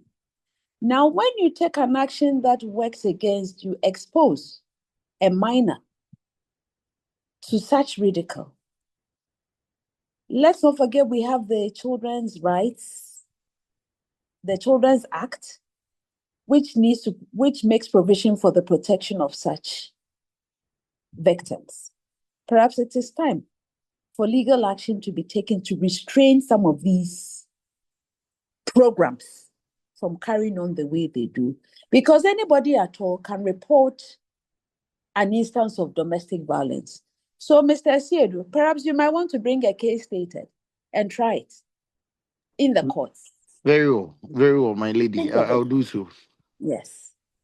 Thank you so much for the insight. So there's no explicit law yet anyway, but people carry themselves for public scrutiny. Auntie Paulina, this question is for you. Pamela is asking that she knows Shraj always has public education on cases like this in basic schools, yet it still happens.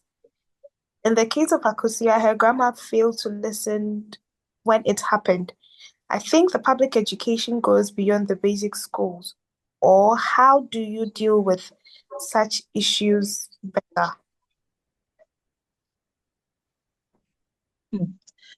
Okay, thank you, Akosia.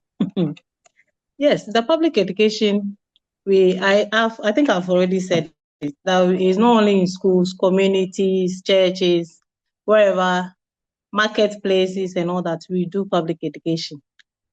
But human as we are, even in a classroom, a teacher will teach. Some will take, some will not take. And we don't have much control. The only thing is we always encourage them to come out and report. It is not only about sexual harassment, even persons with disability and other vulnerable groups.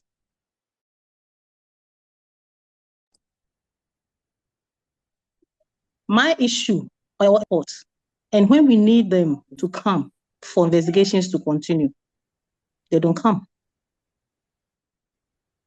They don't follow up. You'll be on them. Sometimes you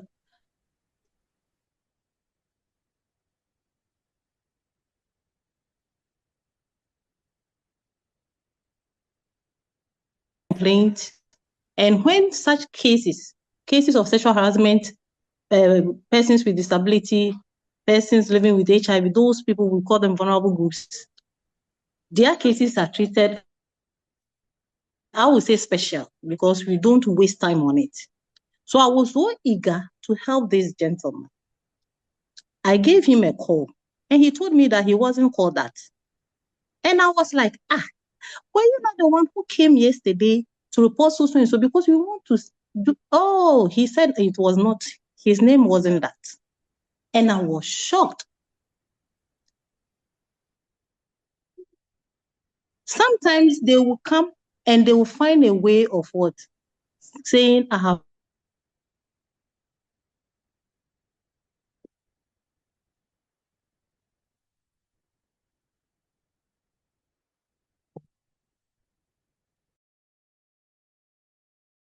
come to withdraw the case.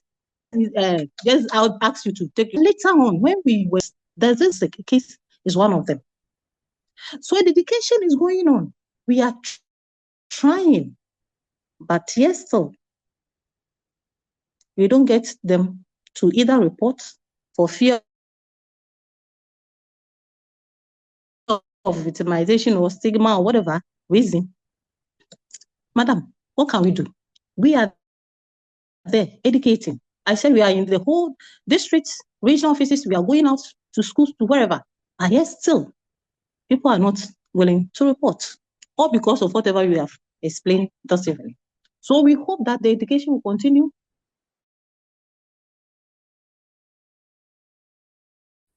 Give them hope. We'll give you counseling. We'll give you, when the officers themselves are also educated and they are going out and talking to them, I believe they will, with time, people will now appreciate the fact that, yes, they have to come out, defy all odds and come out and lodge their complaint. And they will see that the institution will also ensure that their cases travel to the best, the justice that they are looking for, so that peace will prevail. So that's what I would say. Thank you, Akusia, for your. Thank you so much, Auntie Paulina. Okay, so we have last 3 questions, and that's the end. We're not taking any questions again, so that we can close. Princess is asked. Yes, please. Okay. Please, can I go ahead? Okay. Princess is asking how long sexual abuse cases typically take in courts, and how does that affect survivors' willingness to pursue justice? Yes. I think. Yes, I would answer that question. The question is that each case is different. Each case stands on its own facts. I cannot sit here and pretend to give you a period that can be construed as the turnaround time for cases. It comes back to a point Mr. Siedu made earlier, that the judges as managers of the courts need to be fair. I have to choose my words advisedly. But you may have instances where if the judge is not fair, the lawyer will come to court and would want to take an adjournment. So as a trial judge, in as much as you want to be fair to all parties, to accord all parties the opportunity to be heard, you also have to be conscious of how you manage your court. As a practitioner, I did mainly civil matters, but I can tell you that confidently that there have been times when I've been able to conduct trials within a space of 1 week, because I will drive you as counsel. I will not agree to an adjournment. So the buck stops with the judge. If the judge feels that for any reason, a request for adjournment is just being made to prolong the trial and to frustrate the victim, the judge needs to be fair and take control of the court. That is all I can say. Because lawyers, if you give them the opportunity, or let me amend that, certain lawyers, if you give them the opportunity, will want to drag out the case as far as is possible. My lady. Let me say it. I'm just calling a spade a spade. Oh, yes. I'm calling a spade a spade. Mr. Shedu, did you say you are in law school? My lady, I'm in my final year. You're in your final year, which means that you're studying family law and practice. Precisely so, my lady. Have you been referred to the case of Finan or say? Not yet, please. Go and read that case. It was a case I conducted. I did it in 3 days because the judge was with me. When I said the judge was with me, the judge was all for dealing with the case expeditious. Wow. And I drove my opponent to ensure that we finished it. The matter ended up in the Supreme Court. Thankfully, we got judgment all the way. It had to do with matrimonial property, and that is where former Chief Justice Georgina Wood made an exception of the equality is equity jurisprudence. This is sidetracking. Go and read that case. That is not the only one. The current Chief Justice, when he sat as a Circuit Court judge in Kumasi, sometimes he would sit at 7:30. He would give you 7:30, and once you committed to coming in at 7:30, he would give you an hour before the Circuit Court's actual sitting started at 8:30. And you hear the matter. So it is possible to do trials in the space of a week. Some trials may also last a month. But ultimately, it is the stakeholders, it is the actors, the judge, counsel, and even sometimes the support staff. Because you may have an instance where, once again, I'm sharing this story because it points to how sometimes certain actors in the justice delivery system can draw the system back. There was an interpreter in Kumasi, and apparently what he would do in the mornings is that he would assemble the court users, find out those who had trials coming up, and he would take money from them.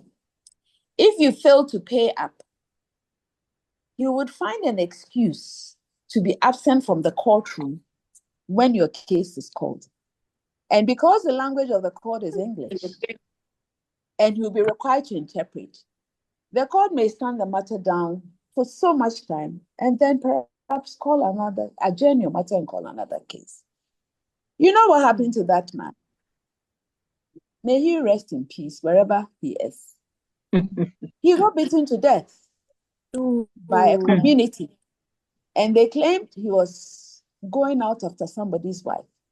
He was murdered, and a strangled fowl was placed near his body. And the story was that he had attempted to steal that fowl.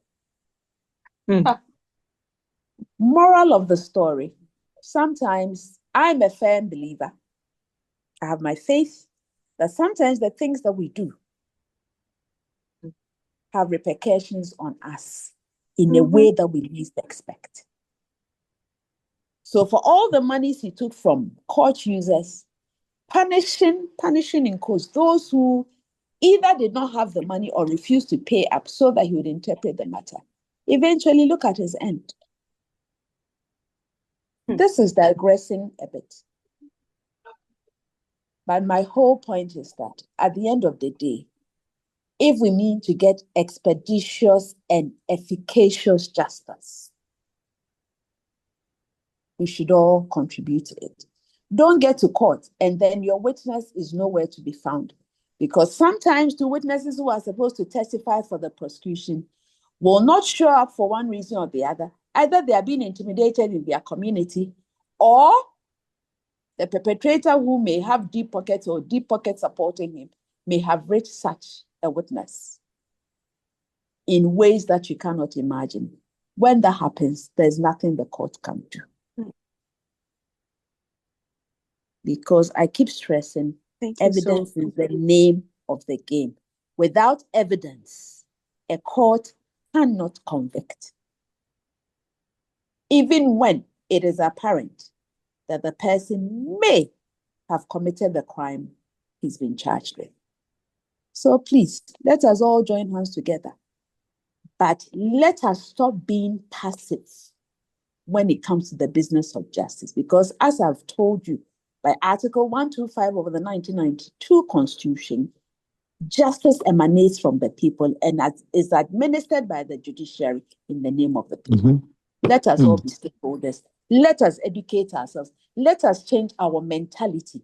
Because all too often these days, it's like we are too comfortable with letting our values slide. Mr. Sedu made a point earlier. Things that should be seen are wrong are now normalized.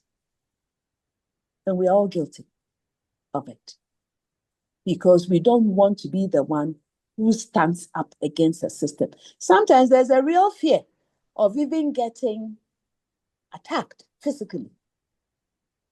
So that in itself is also another militating factor that calls people into silence, that calls people into submission. But if we all join hands, we all educate, we all try to bring people up, provide a support system for victims, provide a support system for people like Mrs. Issa who are ready to champion the cause of justice. I believe that we'll get somewhere and we'll see better results than some of the sad stories we hear of in present-day Ghana. Thank you. Thank you so much, Her Ladyship. You seem to have ended the session. Let's all be active. No more passivity. But we are no longer passive people. We have to speak up. We have to support each other. Uncle Timothy, please, are you still around? We want to know if you have any final words to say to the house, to the speakers.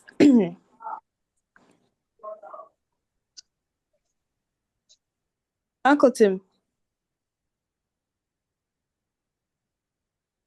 Hello. This is Uncle Timothy Mpachowa. Okay, it looks like Uncle Timothy is not with us. Yes, and Chiwa, your question. I know time is also running. Please, there are 2 more questions. Time is also running. So So, moderator, mhm. let me quickly pick and choose question. When it comes to advocating for a Okay. law to be passed, it is not necessarily the duty of a legal practitioner. It is members of parliament who pass law in this country, and everyone who is a registered voter vote for his or her legislator. So we don't leave it for one person. All of us must come on board to advocate for them to pass laws if indeed we believe that such laws should be passed. Also, you can also start what we call a private members bill with your legislator, provided that such a bill will not be putting any financial obligation on the coffers of the state. And so clearly, when it comes to passage of bills, lawyers who work with deals and doing the advocacy, I'm not saying that lawyers should be excluded from the advocacy, but advocacy can be done by anyone, provided you vote, provided you are even a Ghanaian, because legislative power, pursuant to Article 93 clause 2 of the Constitution 1992, is with the legislature, and it is we, the Ghanaian people, who elect them to office. So they are they spend our taxpayers' money, and as such, we should advocate for them to pass such laws if we verily believe in so. Thank you. Thank you so much. Thank you. Auntie Paulina, please, you can give us your last words. Then after that, I learned Uncle Timothy is back on. So Uncle Tim, Mpacho, Auntie Paulina, we are now, so we'll be chat to now waka. Auntie Paulina, please, you can shoot. Okay, so I'll first of all have to thank you for inviting us to come. Whatever we are discussing is real. It is ongoing. A lot of people are silent and they are dying slowly because of sexual harassment, how they are treated or the fear of victimization, stigma, and all that. Because of that, they are quiet and they are suffering. We as Trudge, our doors are open. Come, encourage your members to come forward. We will assist them to seek justice. The education aspect too, we are on it. I only encourage your NGO to ensure that at least institutions abide by the laws by having sexual harassment policy.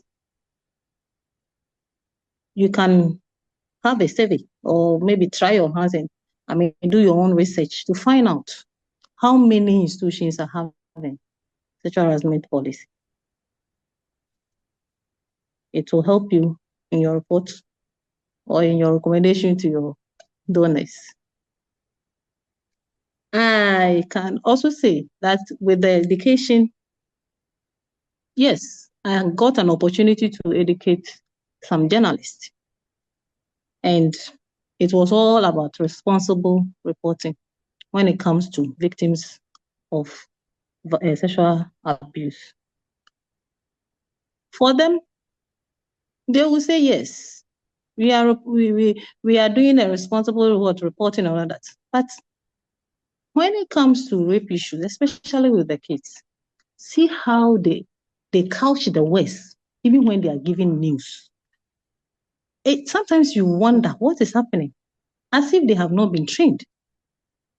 So these are some of the things, these are the challenges we are facing. And if one person, a victim hears this, will the person come out? No. So we have a huge problem at hand that we need to, find a way of solving it. So with this, I think the training too, if you have the resources to train our police social welfare and all those people, fine. Otherwise, we only recommend that the government can assist them by training them to help victims like this. My young girl, 12 years, because you cannot just leave the girl and say that we are going for the perpetrator. What is happening to the girl is my concern. So, as an NGO, please help her. With this, I thank you and I wish you well in all your endeavors. Thank you so much. Can I just make a quick intervention? Sure, please. Mrs. Cecil, I believe that you have counseling as one of your skill sets. Yes, please. So perhaps, Madeline, you may want to take advantage. Mm-hmm. You have a ready-made counselor for her. Yeah. Yeah, I will be glad. If they are in Accra, I don't have any problem. If they are in Accra, I don't have any problem meeting them because I've done this thing since about voluntarily. I don't really charge. Seriously. And may I also make a suggestion? Yes, please. That you might want to talk to the current national president of the Ghana Bar Association. She has quite a track record in gender issues. And perhaps you don't know, they might try to set up a pro bono system to address some of these issues. All right. So please, Madeline. Yes, please. You may want to, I can introduce you to her. Sure, that's very so great. that we can see what help they can provide for people in such situations. All right. Thank you so much. I'm sure the team will reach out to you so that we pick it up from there. No problem. Uncle Timothy, please, are you back? So please, we are trying to join. Please give us under 1 minute. Give us under 1 minute. His network went off and mine also went off. Give us 1 minute. All right. So while we are waiting, let's take the last question, which was not answered, which was asking if when the system fails, whether the system is held accountable, if there's somebody checking the system.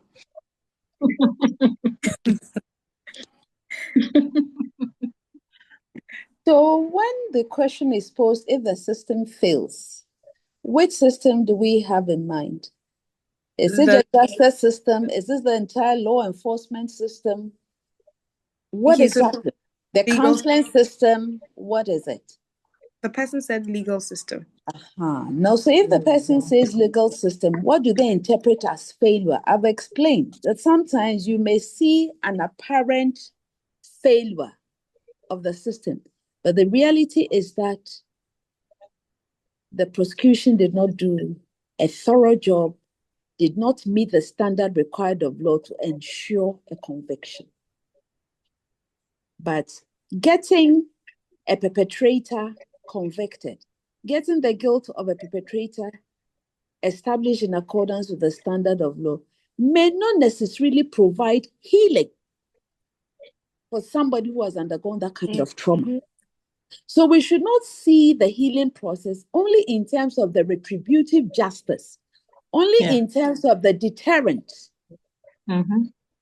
that whatever conviction is secured, whatever punishment is carried out, serves for like-minded people who would want to engage in that sort of conduct. I had a colleague telling me that, I won't mention names, telling me that in a certain part of this country, you'll be amazed at how many cases of incest occur, and in relation to minor children. How many of these get reported? So when we are talking about failure of the system, let us understand that the system is a human one. And with the frailty and foibles of human behavior, you may not have a perfect system. And that is why I think you and I are engaged in this sort of exercise, at this time. I'm happy that young people like you are taking it up, because it is only when young people understand the issues that they are able to relate to other people in their age bracket and get them on board to understand that you can get help, you can get support, but somebody needs to talk. Somebody needs to be up. For Akosia, thank goodness her uncle and wife have been up and doing, but he sounds very frustrated. Will his frustration lead him to abandon the cause that he's championed so well? Do we have a support system? So let's not see it only in terms of the judicial system, because I think that is what you mean by the legal system. Correct me if I'm wrong. Yeah, I think that's what the person probably means. But it is not only about the judicial system, because before the case lands in court for prosecution, you have to start from somewhere. And the first point of call may be the police. Thank you So so we need much. to take everything in totality and not see it only in terms of, oh, the judge was compromised, the judge took a bribe, somebody in deep pockets approached the judge. Because sometimes some of these perpetrators are masons, they are track pushers. What deep pockets do they have?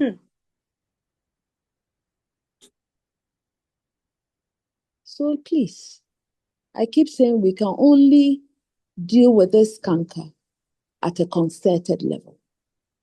Advocacy, education, sensitization. Some even engage in these things because they think they've consulted some marabu who says that when you defile a young girl, you get money. Have we looked at all those social attitudes? So we have started the conversation, but this session will not solve the problem. That is all I can tell you. Thank you so much. Uncle Timothy is here with us. Uncle Tim. Uncle Timothy. Yes, please. Pacho Akwaba. Me pacho will be up a chat before then, no. Auntie Paulina per se, who says some more cry na hifa potina more. Pacho, your commander between Cape Coast to Takrado. Some village war from target. Yes, please. Okay. Unfortunately, no question. Can I ask a question? Where is the prosecution going on? Oh, I think it's done now. Uncle Timothy, in where we be? Nipakunu. One sentence and 9 years in prison. Very well. So now the healing must start for Akosia. And the healing is not only that he's behind bars, but the healing is a rehabilitation for her psychologically. Mm-hmm. Yes. Auntie Paulina, you wanted to say something? Like I'll contact you and then we'll see how best we can help you. All right, thank you so much. Uncle Tim, yeah, okay. My DVA session no.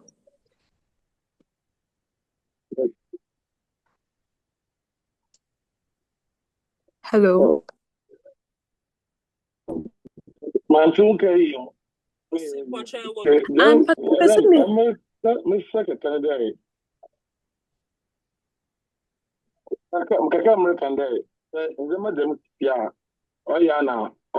because the are two beside no moon there. Say and baby the Missia. They bring now one report and for because I said the Mason now eligible community. Ma Ubutum Wojed Aminamano. Eco quarter, the prosecutor, the CID in charge, they'll be taking money from you. In your scam or ma, they will never come to court. And say Kaka Musuma said the woman was in a Untum search in Yamanade. Because in this car, into Mufa case in Kokos. This kind of cases in Umpono, we need to watch our court. But CID Bejiska, prosecutor Bejiska, in Yamwana, or your problem Kaka, a demo. Kaka Musuma said inside this, I also more bank.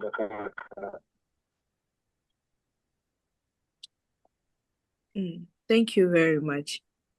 It has been a very interesting evening, and we have to close our discussions. I would like to call on Yoda to give us the vote. Thanks. Yoda, please, are you? Hello, Yoda.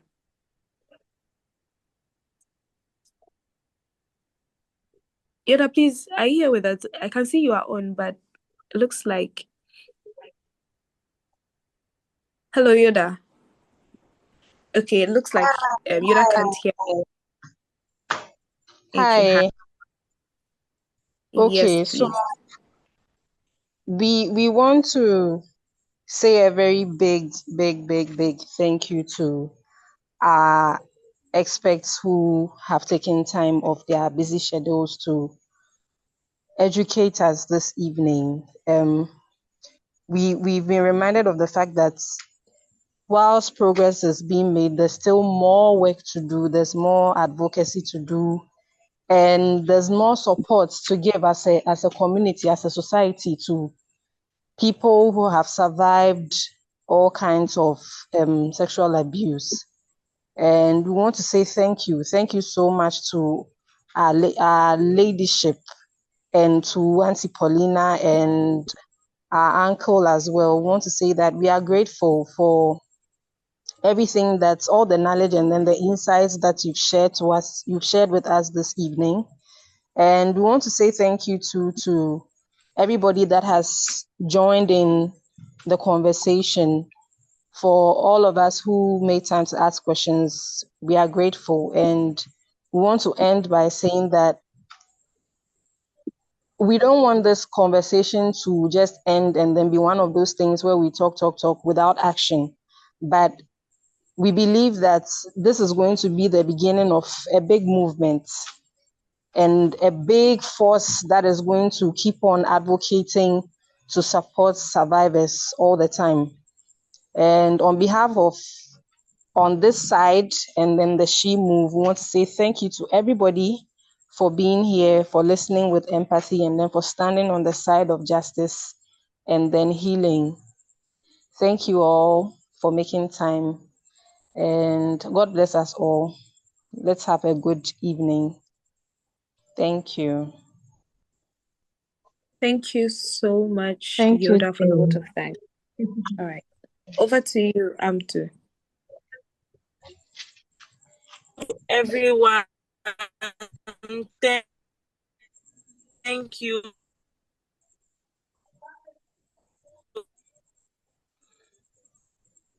Especially to Uncle Timothy, thank you very much to join this session. I also like to say thank you very much to our esteemed speakers, Aaron, who has been supporting us since we established or we started running Thank you to Andrew. last year.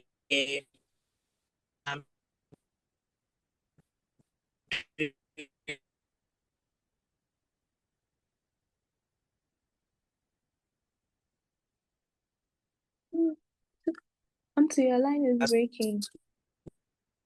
To my just want to express my gratitude to your my lady. Thank you very much for giving me the opportunity to share you with the world. Now they will know that I've been getting good advice in the house. And to Auntie Paulina, thank you so much.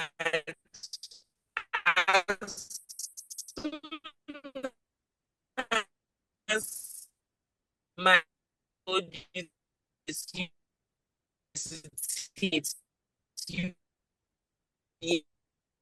the to the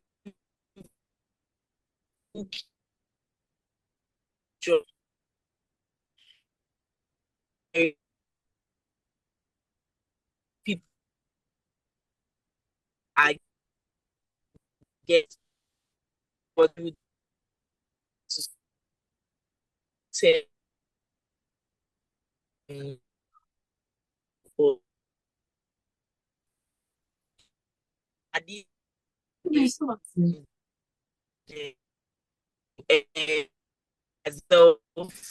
to not me for as for